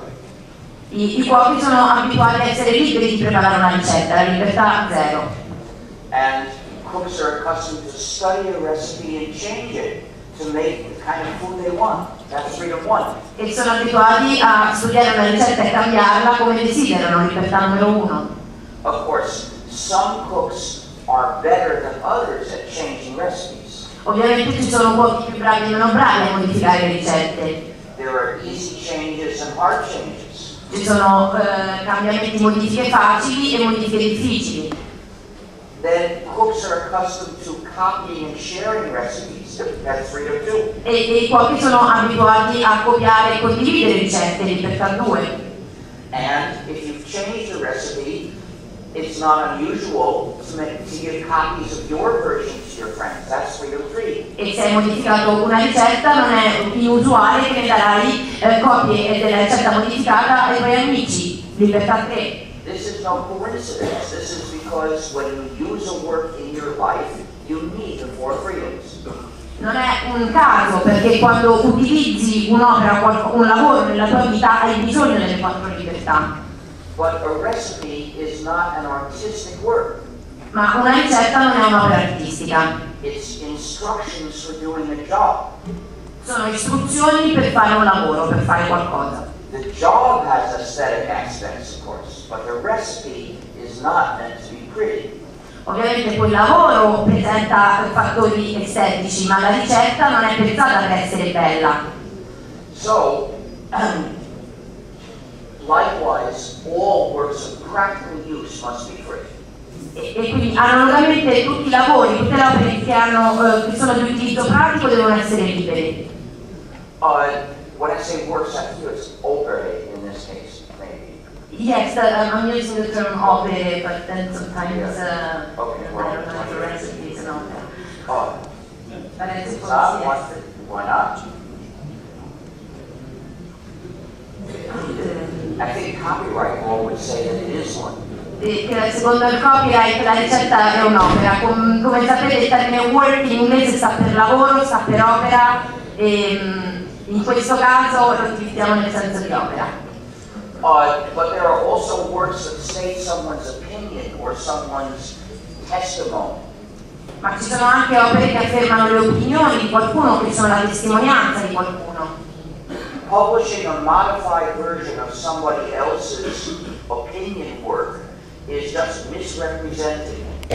Pubblicare una versione modificata di un'opera di qualcun altro di opinione significa offrire una rappresentazione sbagliata della sua opinione. So there's no reason why that should be allowed. e quindi non c'è motivo per permettere questo. This means we could use a reduced copyright system.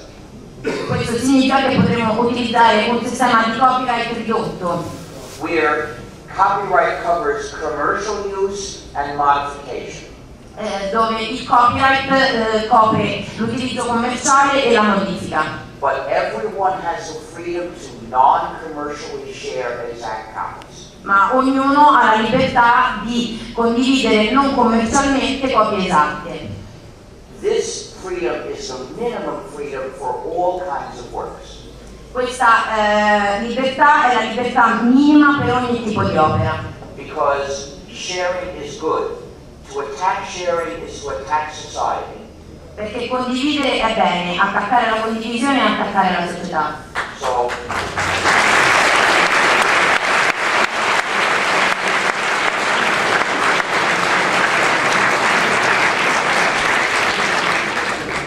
all those who attack sharing are enemies of society, and we must defeat them conclusively and utterly.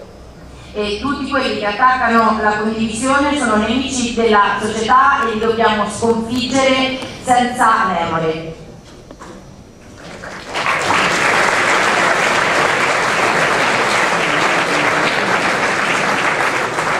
I believe that those companies which have tried to attack sharing deserve to cease to exist.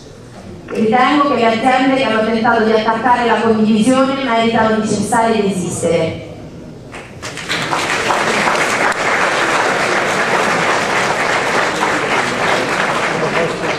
Those companies that have sued teenagers for hundreds of thousands of dollars deserve to lose everything. Le aziende che hanno denunciato adolescenti per centinaia di migliaia di dollari si meritano di perdere tutto.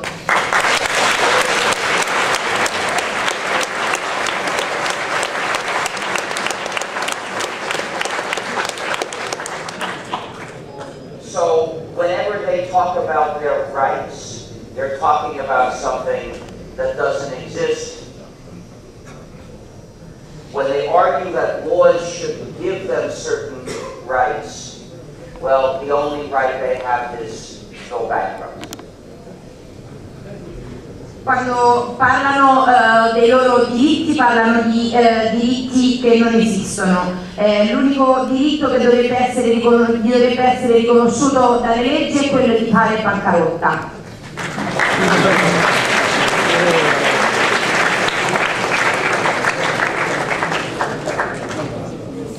Then there are the artistic works, Poi ci sono le opere artistiche, whose contribution is in their impact. il cui contributo è nell'impatto che hanno. For these, we could have the reduced copyright system, Per queste opere potremmo avere il sistema di copyright ridotto which covers commercial use and covers all modification. che copre l'utilizzo commerciale e le modifiche. But it must not last too long. 10 years is what I suggest. Ma non deve durare troppo, 10 anni è il mio suggerimento. And then people could make modified versions which could further contribute to art. E poi dopo questi 10 anni le persone potranno produrre versioni modificate che potranno contribuire ulteriormente allo sviluppo dell'arte.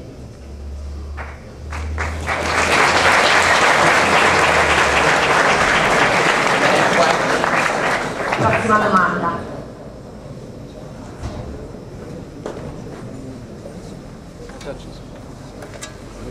Allora, buongiorno. Io vorrei fare una domanda, la faccio direttamente in italiano così parliamo subito e esprimo il concetto italiano mio. Per molti anni la libertà, la freedom di cui abbiamo discusso, di cui abbiamo sentito parlare adesso, è stata confusa dall'utente finale come libertà di utilizzo immediato del computer. Uno va a comprare il computer, trova la macchina già pronta da utilizzare, la utilizza e non ha problemi di fatto. Okay. I'd like to point out that that's not freedom, that's convenience. Ci terrei a far notare che in questo caso non è libertà e convenienza. No, ma è quello che ho detto io, è stata confusa dall'utente finale con questo tipo di libertà. That's true. E abbiamo anche detto che nei software liberi c'è stata l'introduzione di software proprietari. Questo però ha anche portato a una diffusione maggiore del software libero. Ecco, io volevo sapere da Mr. Toller se considerava questo un passo necessario per arrivare a una consapevolezza esatta della libertà di utilizzo del software. I can see why it's helpful. I can see why it's helpful for the community. Capisco perché può aiutare la comunità, But at the same time, it confuses people. ma allo stesso tempo confonde le persone. It teaches people a wrong idea of what the goal is. Gli insegna un'idea sbagliata su quale sia l'obiettivo. And there's nothing more important to a long-term campaign for change than maintaining a clear vision of the goal.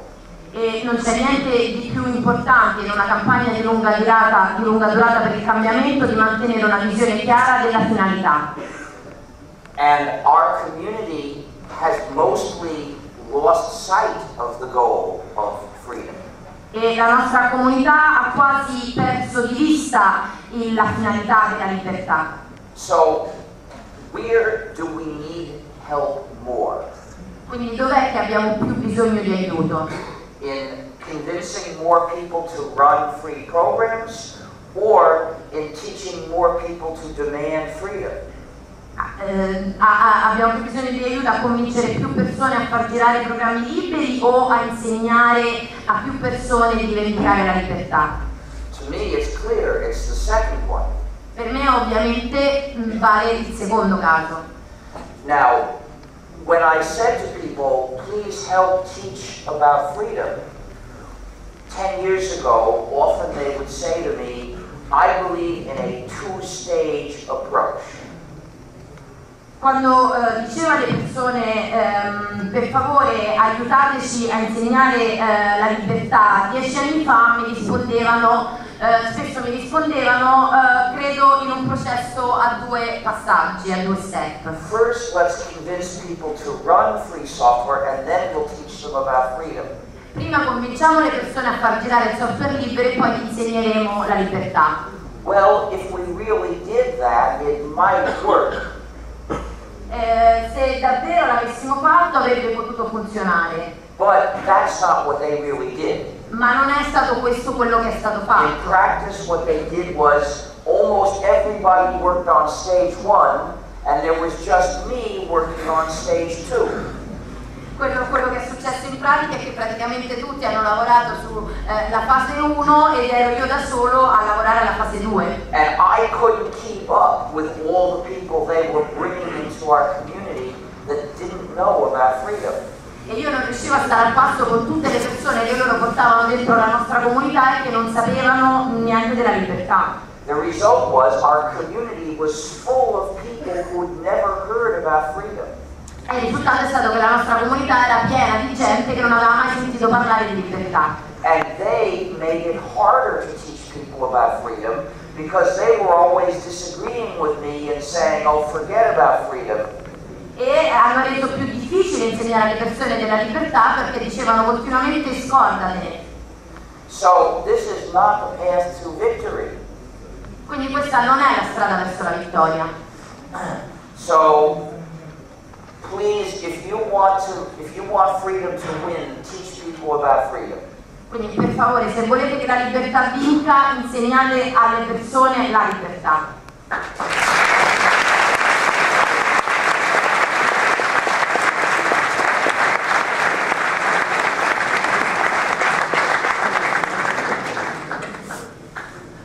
Abbiamo un'altra domanda. Io chiedevo se c'era un'opinione sui linguaggi di sostituzione via web, nello specifico PHP. I have no opinion about it. I know PHP is free software. I've never used it. Non ho un'opinione specifica, so che il PHP è software libero ma non l'ho mai utilizzato. Sorry. I have to visit the bagno.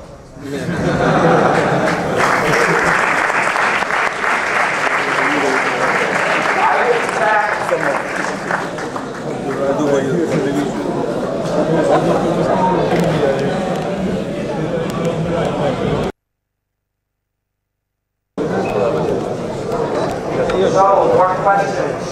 Altre domande?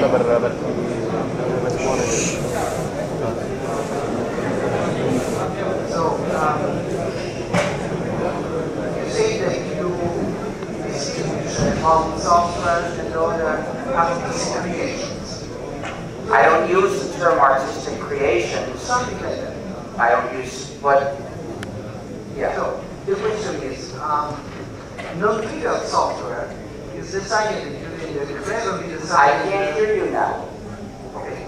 You have to speak slower and pronounce your consonants more clearly so I can hear it. I'll try to.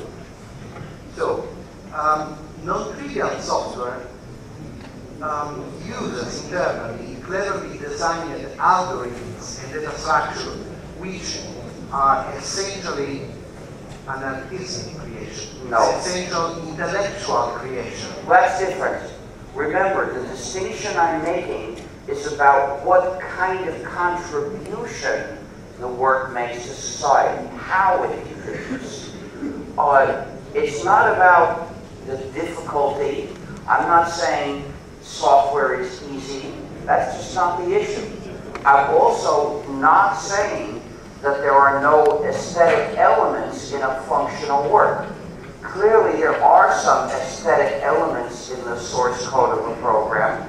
There may be some aesthetic elements in its behavior, but that's a side issue. The point is, it does a functional job. So, in order to control your life, you need to control the software you use.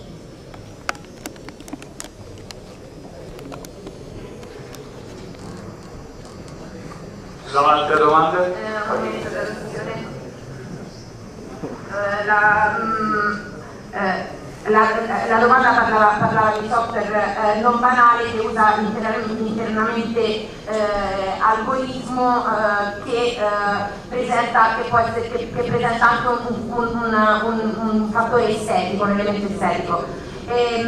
Lui rispondeva la distinzione che io faccio in base al tipo di contributo alla società e non al tipo di difficoltà o meno di un software specifico. Non sto dicendo con questo che non ci siano degli elementi estetici in un codice funzionale, ad esempio ci possono essere degli elementi estetici in parti del codice o in come il programma si comporta, ma il punto è che quel codice fa un lavoro funzionale e quindi ne ha bisogno nella vita ed è per questo che hai bisogno di averne il controllo.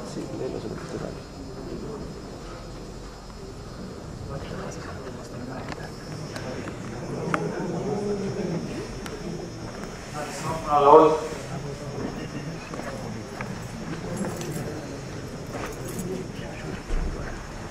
Ciao Richard, senti, io volevo sapere una cosa, a riguardo ad esempio dei firmware proprietari inseriti nei kernel. So che non siete d'accordo, però prendiamo l'esempio di Broadcom, uno dei maggiori produttori di schede wifi. Alla fine, pian piano, è stata costretta a... Sì, scusate perché l'acustica non è molto buona, quindi se più alto potete parlare lentamente perché si sente male qui. Allora, dicevo, prendiamo il caso di Broadcom, che prima inseriva nei vecchi kernel Linux il firmware proprietario. Ora, da un po' di tempo, se non erro negli ultimi kernel, ha iniziato a inserire il codice open source del kernel e il firmware. Non credi che possa essere un po' complesso? Okay, I understand what you're talking about now. Ho capito di che cosa stai parlando. And so let me say what I think. Quindi ti dico cosa ne penso. First of all, I don't support or advocate open source. Io non sostengo né mi spendo per l'open source. Most open source programs are free. La maggior parte dei programmi open source sono liberi. But there are exceptions which are proprietary. Ma ci sono eccezioni proprietarie. So if you tell me that a certain program is open source, I don't know enough to decide whether it's good or bad. Quindi se qualcuno mi dice che un determinato programma è open source, io non ne so abbastanza per decidere se è buono o cattivo. In any case, regarding the separate, what they're doing is they're taking these pieces of firmware out of the source files of Linux and putting them in separate files. Quello che stanno facendo è che stanno prendendo questi pezzi di firmware fuori dai file sorgente di Linux e mettendoli in file separati. They're still unacceptable. È comunque inaccettabile. So it's a small improvement to have them separated. È un piccolo miglioramento averli separati. But what we really need to do is replace them. Ma quello di cui abbiamo davvero bisogno è rimpiazzarli, sostituirli. In Linux Libre, we don't just delete the firmware, we also change the call so that it won't tell people what firmware they should install. In Linux Libre non ci mettiamo semplicemente a cancellare, a togliere il firmware, ma anche cambiamo il codice affinché le persone non sappiano da quale firmware sarebbe dovuto essere installato. Specifically, we don't want to print a message saying, I can't use this device because I don't see firmware foo. Because that's telling people, in effect, that they should get firmware foo and install it in their system. And that would be steering people towards a non-free program, which is wrong to do. Nel senso che togliamo quella parte del messaggio che dice non posso utilizzare questo device perché non riesco a vedere il firmware full, il firmware stupido dal dettaglio. E perché Foo is an arbitrary name. Full is an yes. It just means some name, but I don't know what name for say perché in questa maniera noi diremo alle persone implicitamente vattene a prendere e quindi sposteremo, manderemo le persone verso prendere quel firmware che non vogliamo avere utilizzato. So we want to say this device is not supported. E quindi noi vogliamo che dice semplicemente questo device non è supportato.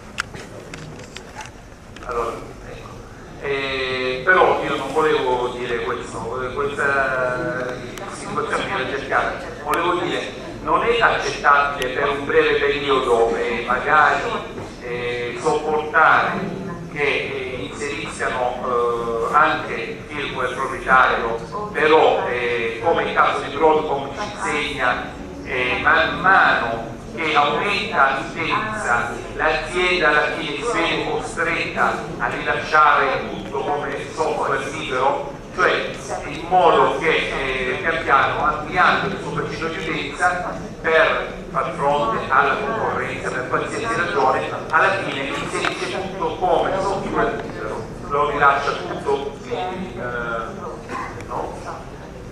I wish that were so. Vorrei fosse così. In fact, it's just the opposite. Ma nei fatti avviene il contrario. We are millions. Siamo milioni.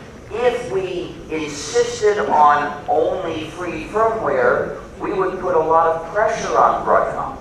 Se noi insistessimo sull'avere solo firmware libero, faremo molta pressione su Broadcom. But what's really happening in our community? Most of our community accepts the non-free firmware and thinks that's okay. Ma quello che sta succedendo nella nostra comunità è che la maggior parte delle persone accettano il firmware non libero e pensano che vada bene così. When Torvalds puts the non-free firmware in Linux, or puts it side by side and puts something in Linux to use it, what message is he teaching to the rest of our community? Quando Torvalds mette firmware non libero in Linux o lo mette accanto a Linux e dice alle persone che lo può utilizzare, che messaggio sta dando alla nostra comunità? He's teaching them to accept it. Gli sta insegnando alle persone ad accettarlo.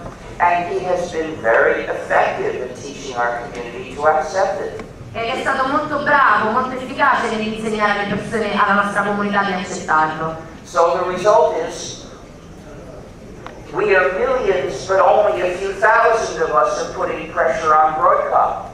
Quindi il risultato è che siamo milioni, ma solamente poche migliaia di noi sta facendo pressioni su Broadcom.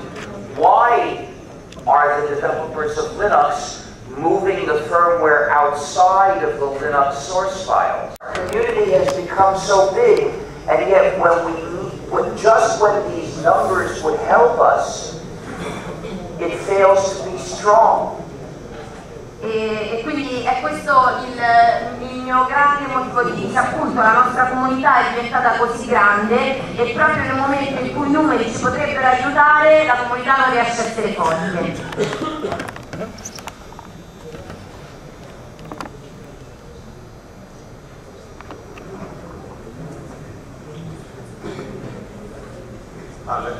Ci sono alcuni software ad uso professionale, come ad esempio simulatori elettromagnetici o simulatori di strutture più complesse, che sono spesso non hanno un equivalente libero e effettivamente sono difficilmente sviluppabili da una comunità perché necessitano conoscenze scientifiche, matematiche, che è difficile trovare procedimenti per le quali è difficile organizzare una comunità che possa lavorare su questo software. Però sono paradossalmente quelli che più necessitano di un codice aperto per capire a chi sta usando, per permettere di capire a chi sta usando questi simulatori cosa realmente. Nothing needs an open source, it needs to be free. Non c'è niente che ha bisogno di codice aperto, ha bisogno di essere libero. Quindi comunque come ci dobbiamo confrontare con questi software che per uso scientifico tendono ad essere necessari, che spesso non hanno un equivalente. Yeah. Somebody has to start the work. Qualcuno deve iniziare il lavoro. Somebody has to say, I'm going to push for this and make it happen. Qualcuno deve dire io spingerò per questo e farò sì che si realizzi. So anybody who's using a non-free program ought to be contributing to replacing it with free software. Chiunque utilizzi un programma non libero deve contribuire alla sua sostituzione con software libero. If you want to fight for freedom, pick some important simulator for magnetic fields or whatever, and start working on it and start writing to people in other labs asking them to help. Se vuoi lottare per la libertà, scegli un simulatore di campo magnetico, di quello che vuoi, inizia a lavorarci e inizia a scrivere ad altri perché ti aiutino a farlo. Ci sono altre domande?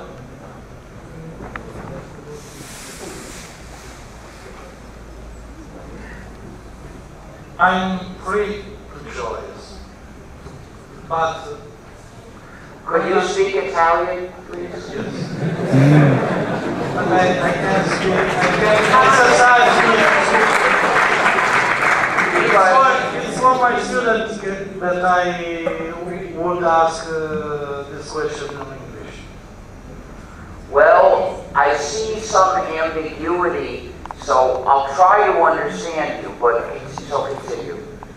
C'è un po' di ambiguità, cercherò di Prego di continuare. I'm free to choice. Oh, what is he saying? Free to choice.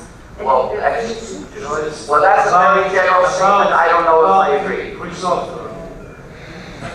What? I'm free to choice free software. Well, I hope so. That's not true everywhere. Spero non è vero dappertutto. I'm free to choice. Sono libero di scegliere, no? I don't know. That's so vague. I don't know if I agree, or I don't know what you mean. Teoricamente. From the theoretical point of view, I don't know. I don't know what you mean.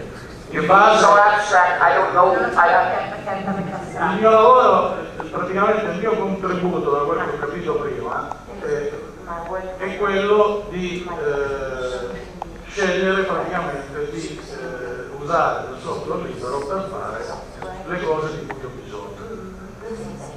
Well, mainly when you use free software, you're helping yourself, but it does help other people indirectly.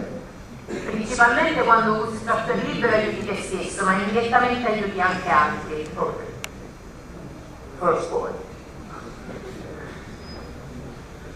But when I must use, for example, a government service. What?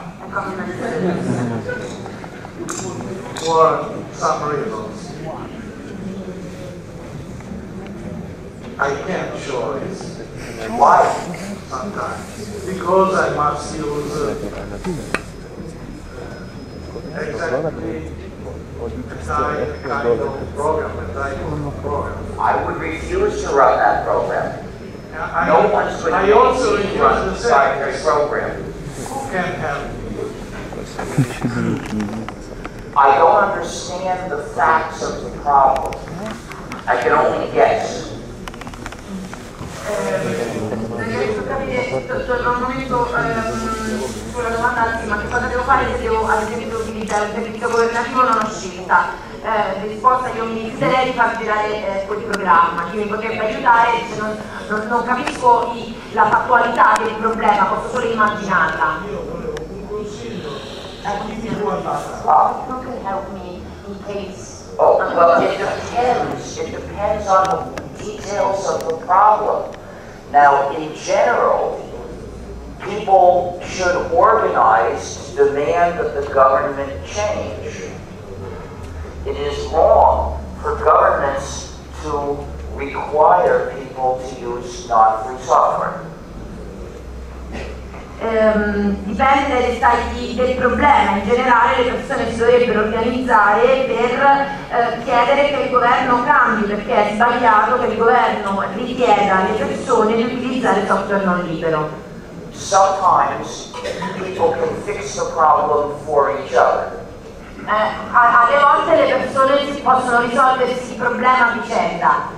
Sometimes we can change free software so it works with the government service. A volte possiamo modificare il software libero affinché funzioni con il servizio governativo. But that's a matter of details. Però è questione di dettagli. Sometimes the only thing to do is to protest and demand the government change. Altre volte l'unica cosa che si può fare è protestare e chiedere che il governo cambi.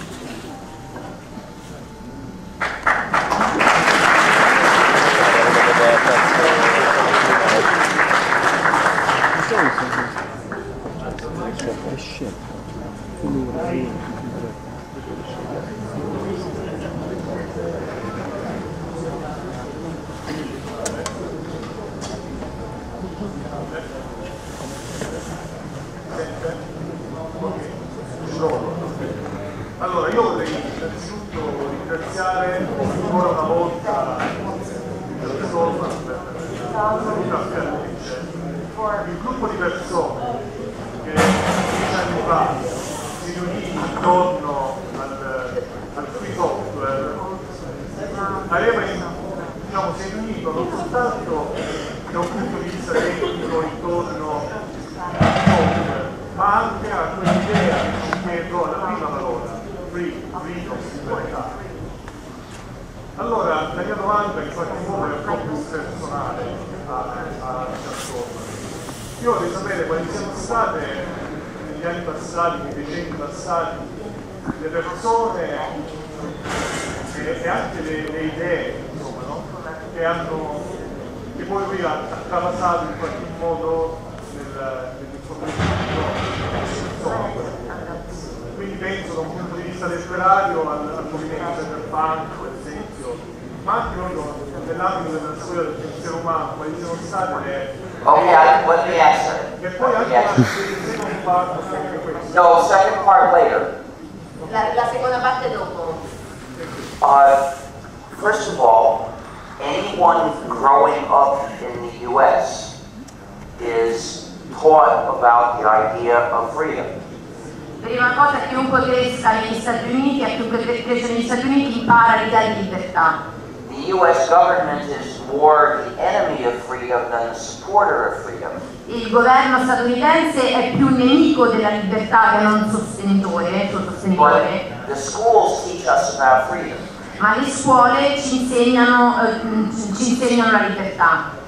So I, of course, learned that, and it was in the 1960s when there was the civil rights movement and the movement to end the war in Vietnam. E quindi io ovviamente ho imparato tutte queste cose ed era negli anni 60 quando c'era il movimento per i diritti civili e contro la guerra in Vietnam. And my father had fought in World War II, which was a war against tyranny. E mio padre aveva combattuto nella seconda guerra mondiale, che è stata una guerra contro la tirannia. So I didn't have to look very far for ideas of freedom. Quindi non dovevo andare molto lontano per trovare idee di libertà. Then I started programming. Poi ho iniziato a programmare. And I very quickly got to see how in some computer installations there was freedom and in others it was tyranny. E molto presto ho iniziato a vedere come in alcune installazioni informatiche c'era la libertà e in altre la tirannia. So I went to work at the AI lab because there was the most freedom. Quindi io sono andato a lavorare al laboratorio dell'intelligenza artificiale perché lì c'era la più libertà. And that's what showed me that there could be freedom in computing.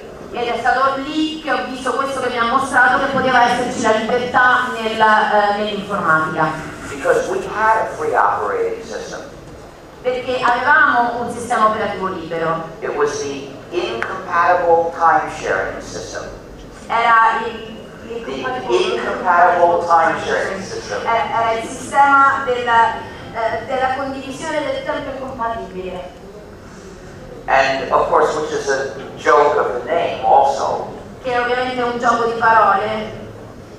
It was a parody of the famous compatible time sharing system, which was the first time sharing system, and it was also done at MIT. Era una parodia del famoso compatible time sharing system, sistema di condivisione del tempo e di divisione del tempo compatibile, che era stato sviluppato sempre all'MIT. It was the first time sharing system. Era il primo sistema di time sharing che era stato sviluppato. So the hackers there were free and they ran the systems. They developed the operating system. They included me. We were in charge of the system. E quindi gli hacker lì erano liberi e loro, me compreso, noi l'avevamo sviluppato e giravamo i sistemi di cui eravamo responsabili. And we shared the software with anyone who was interested, and we were happy when someone was interested. E condividevamo il software con chiunque fosse interessato ed eravamo contenti quando c'era qualcuno interessato. So I learned this good way of life, and then it was destroyed. Quindi io ho imparato questo buon modo di vivere e poi è stato distrutto. And I was faced with the prospect of a life in proprietary software. E mi sono trovato a fronte della prospettiva di una vita con software proprietario. And it was so nasty and disgusting, I said, I'm going to fight to win freedom again. Ed era talmente brutta e disgustosa che mi sono detto lotterò per conquistare di nuovo la libertà.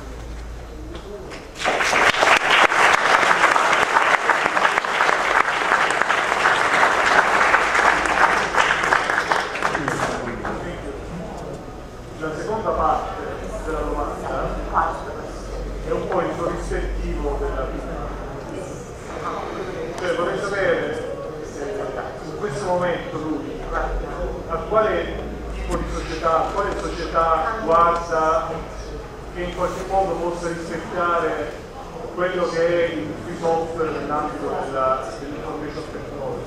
Per esempio, so che ci sono state recentemente delle collaborazioni con il Venezuela, per esempio.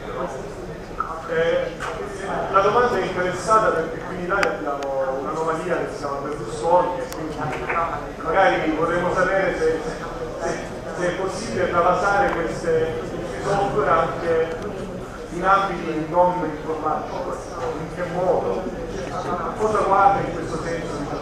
Well, okay, I will try to answer. Cercherò di rispondere. But I don't really know the answer. Ma non so la risposta, non conosco la risposta. Because you're asking what's the right way to organize society and government. Perché mi stai chiedendo qual è il modo giusto per organizzare la società e il governo. Well, that's a very hard problem and I don't necessarily know. È un problema molto difficile, io non conosco necessariamente la risposta, non lo so necessariamente. But I can point out what the problems are. Ma posso dire quali sono i problemi. Of course, I'm not the first to think of this. There is the problem of engineering consent, as Chomsky puts it. Ovviamente non sono il primo a pormi il problema, a ragionarci sopra. C'è il problema della costruzione del consenso, come dice Chomsky. Of course, Berlusconi Il Ducino is an extreme example of this, having a media monopoly. E di cui ovviamente il Ducino Berlusconi è un esempio estremo perché ha un monopolio mediatico. But we see the same kind of effects in the US where it's not a monopoly. Ma vediamo lo stesso tipo di effetti anche negli Stati Uniti dove non c'è un monopolio. So somehow we have to defeat the media industrial complex. Quindi in qualche modo dobbiamo sconfiggere il complesso industriale mediatico. And then we have the corruption of business, the corruption of government by business. E poi c'è la corruzione dei governi da parte degli imprenditori, del mondo imprenditoriale. And you will notice that people take this for granted. E se ci fate caso le persone danno per scontato che sia così. They discuss the questions of laws, talking about which industries want this or that. Discutono le questioni legislative parlando di quale industria vuole questa cosa o quell'altra. Well, that's effectively taking for granted that our democracy is just a matter of form. E questo significa dare per scontato che la nostra democrazia è pura questione di forma. And that the government is totally corrupt. E che il governo è completamente corrotto.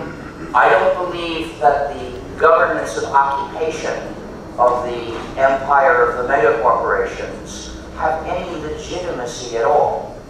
Io non credo che i governi di occupazione dell'impero delle mega aziende abbiano alcuna legittimità. How to replace these governments with real democracy, I'm not sure. Come fare a sostituire questi governi con una vera democrazia è qualcosa di cui non sono certo. I can only say that if the executive of a major corporation has more political power than you or I, that in itself indicates the system is broken. Posso solo dire che se il dirigente di una grande azienda ha più potere politico di quanto non ne abbiamo tu o io, questo in sé ci dice che il sistema non funziona in marcio. I think we need to break up the large corporations and make sure that they can't get so large. Io penso che dobbiamo spezzare le grandi aziende, i grandi gruppi industriali ed assicurarci che non possano più tornare ad essere così grandi. I have an idea for how to do that. E ho in mente un'idea su come fare. We could use a progressive income tax on companies. Potremmo utilizzare una tassa progressiva sui redditi di impresa. So the bigger the company is, the higher its tax rate gets. Quindi più grande è l'impresa e più alte diventano le tasse. Which means it has an incentive to split up. E quindi è incentivata a dividersi. Now, if two companies are so closely linked that they're effectively one, we have to treat it as one. Ora, se due compagnie, se due aziende sono così strettamente collegate che infatti sono una sola, dobbiamo trattarla come se fosse una unica. And we have to do that worldwide.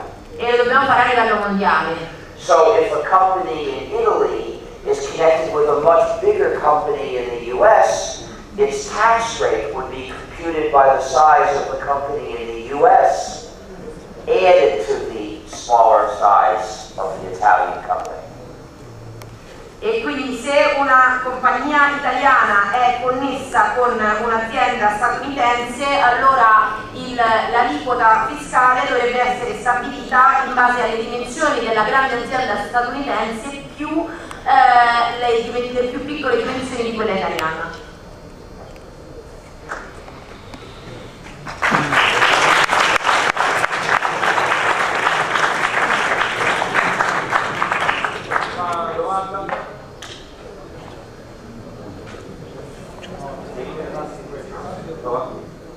Ok, una domanda, cosa pensa dei sistemi, voglio dire, di Google e di Nokia con i rispettivi sistemi operativi che vorrebbero vedere veramente la libertà o la direzione, voglio dire, verso il software libero? E volevo sapere il tuo pensiero su queste due aziende. E poi un'altra domanda, cosa pensa di... Okay, let me, sorry, not also, just let me answer. Risponda a questo intanto. Well, first of all, what do I think of Nokia? Cosa ne pensi della Nokia has just said it's going to ally with Microsoft. That's pretty bad. Nokia ha appena detto che si allierà con Microsoft e questo è molto cattivo. And I also heard that Nokia is trying to fight against GPL version 3. E ho anche sentito dire che la Nokia sta cercando di battersi contro la versione 3 della GPL. The reason is that version 3 of the GPL protects the users from locking down the software, stopping them from putting in their own versions. E la ragione è che la versione 3 della GPL protegge gli utenti, tutela gli utenti dall'ipotesi che il software sia bloccato e quindi gli sia impedito di caricare le loro versioni. Now, that practice is evil, and Nokia essentially is going to war for evil. E questa è una pratica maligna e Nokia fondamentalmente sta andando in guerra per il male. Now for Google does some good things and does some bad things. Per quanto riguarda Google fa alcune cose buone e alcune cattive. Some Google services, well, first of all, it appears that most or all Google services try to install non-free JavaScript programs in the user's browser. La maggior parte o quasi tutti i servizi Google cercano di installare JavaScript non liberi nei browser degli utenti. And that's wrong. E questo è sbagliato. Some Google services will work without these JavaScript programs. Alcuni servizi Google funzionano anche senza questi JavaScript. But not all of them. Ma non tutti. For instance, you may have heard of the Google Art Project. Ad esempio, forse avete sentito parlare del Google Art Project. That service requires non-free JavaScript and Flash. E quel servizio richiede JavaScript non libero e Flash. This is bad. E questo è male.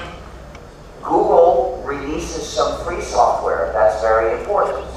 Google rilascia del software libero e questo è molto importante. For instance, the WebM codex. Ad esempio il WebM codex, il This codex is a WebM. video format. which Google is switching to in YouTube.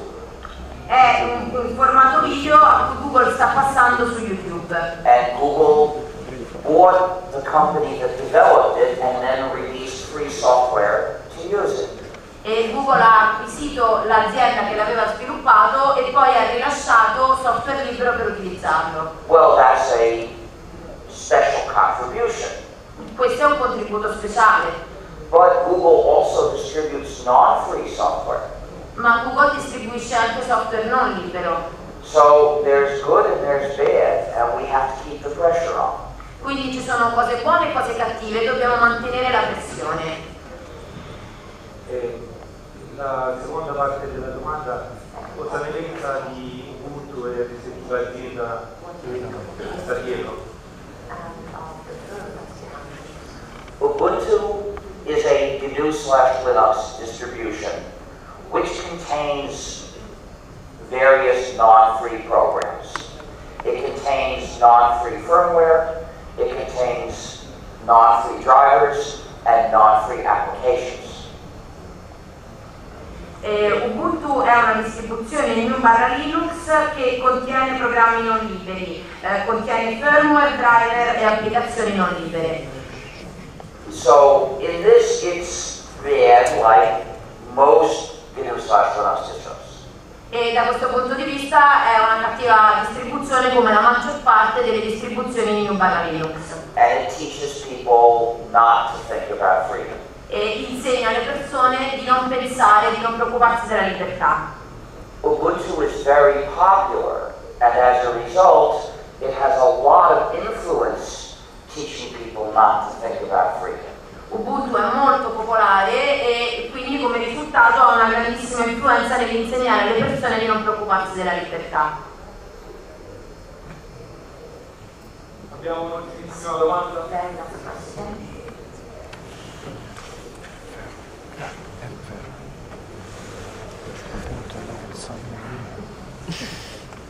Grazie per essere andati prima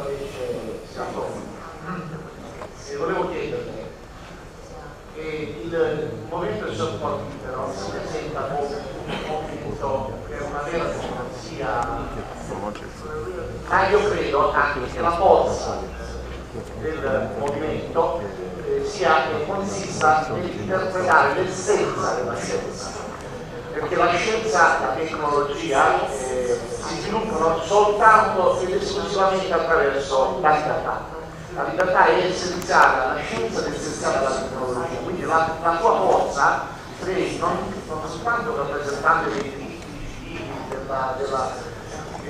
della cultura democratica, liberale degli Stati Uniti, ma anche un rappresentante di quell'apparato tecnologico e scientifico che ha visto in lei un grandissimo interprete delle esigenze e dell'essenza della scienza.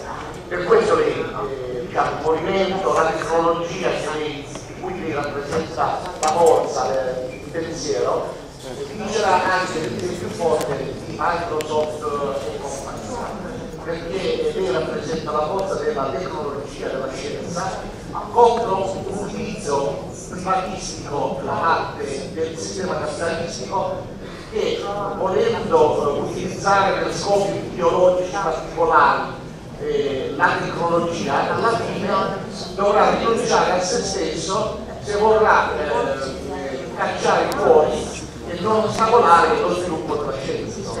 Quindi il software libero è un simbolo della forza della scienza, che non nessuno può affermare. Non è soltanto un movimento minoritario che non cambia contro Golia, è la forza della scienza. Auguri, grazie per il suo.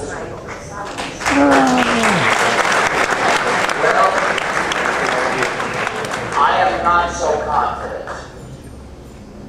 because I know that our enemies are very powerful and they can purchase the support of governments to persecute us. Non ne sono così sicuro perché so che i nostri nemici sono molto potenti e possono comprarsi il sostegno dei governi per seguirci. maybe we will win, but it's not guaranteed. Forse vinceremo, ma non è sicuro, non è garantito. It's true that some use is based on cooperation. È vero che la scienza si basa sulla cooperazione. The same idea of cooperation as in the free software movement. La stessa idea di cooperazione del movimento del software libero. This is no coincidence. Of course, I learned about the ideal of scientific cooperation. Non è una coincidenza, ovviamente io ho imparato gli ideali della cooperazione scientifica. When I worked at MIT, I and others, of course, we thought about scientific cooperation as a reason to make free software. E quando ho lavorato all'MIT, io ed altri abbiamo pensato alla cooperazione scientifica come un motivo per fare il software libero. However, scientific cooperation has been greatly corrupted by the money of business. Tuttavia la cooperazione scientifica è stata largamente corrotta dai soldi del mercato. In fact, businesses corrupt science itself. E nei fatti il mercato ha corrotto la scienza stessa. We've seen that pharmaceutical companies have corrupted medical science in many ways. They keep looking for new forms of corruption. Abbiamo visto come le aziende farmaceutiche hanno corrotto la scienza medica in tantissimi modi e continuano a cercare nuove forme di corruzione. So, yes, the future of science demands free software and scientific cooperation generally. Quindi sì, il futuro della scienza richiede il software libero e in generale la cooperazione scientifica. But that doesn't mean we're going to get them. Ma questo non significa che li otterremo. The bad guys might win. I cattivi potrebbero vincere.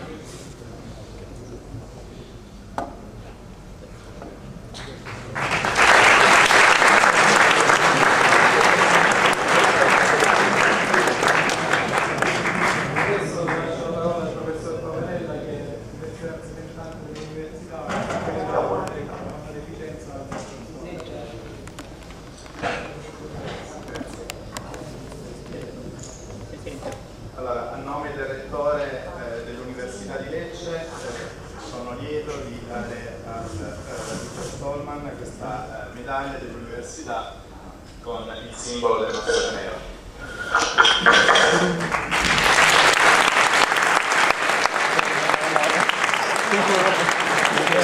La stessa medaglia di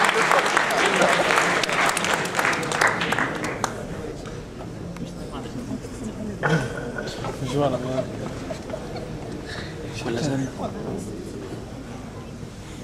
No, la microfono.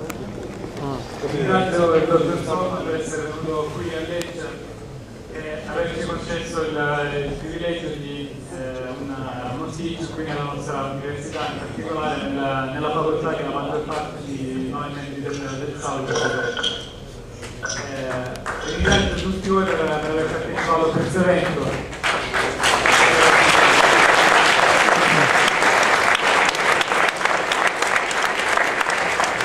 Mi auguro che sia il primo di una lunghissima serie di visite con una delle persone più importanti nel campo dell'informatica e della scienza, ma soprattutto della libertà. Grazie a tutti.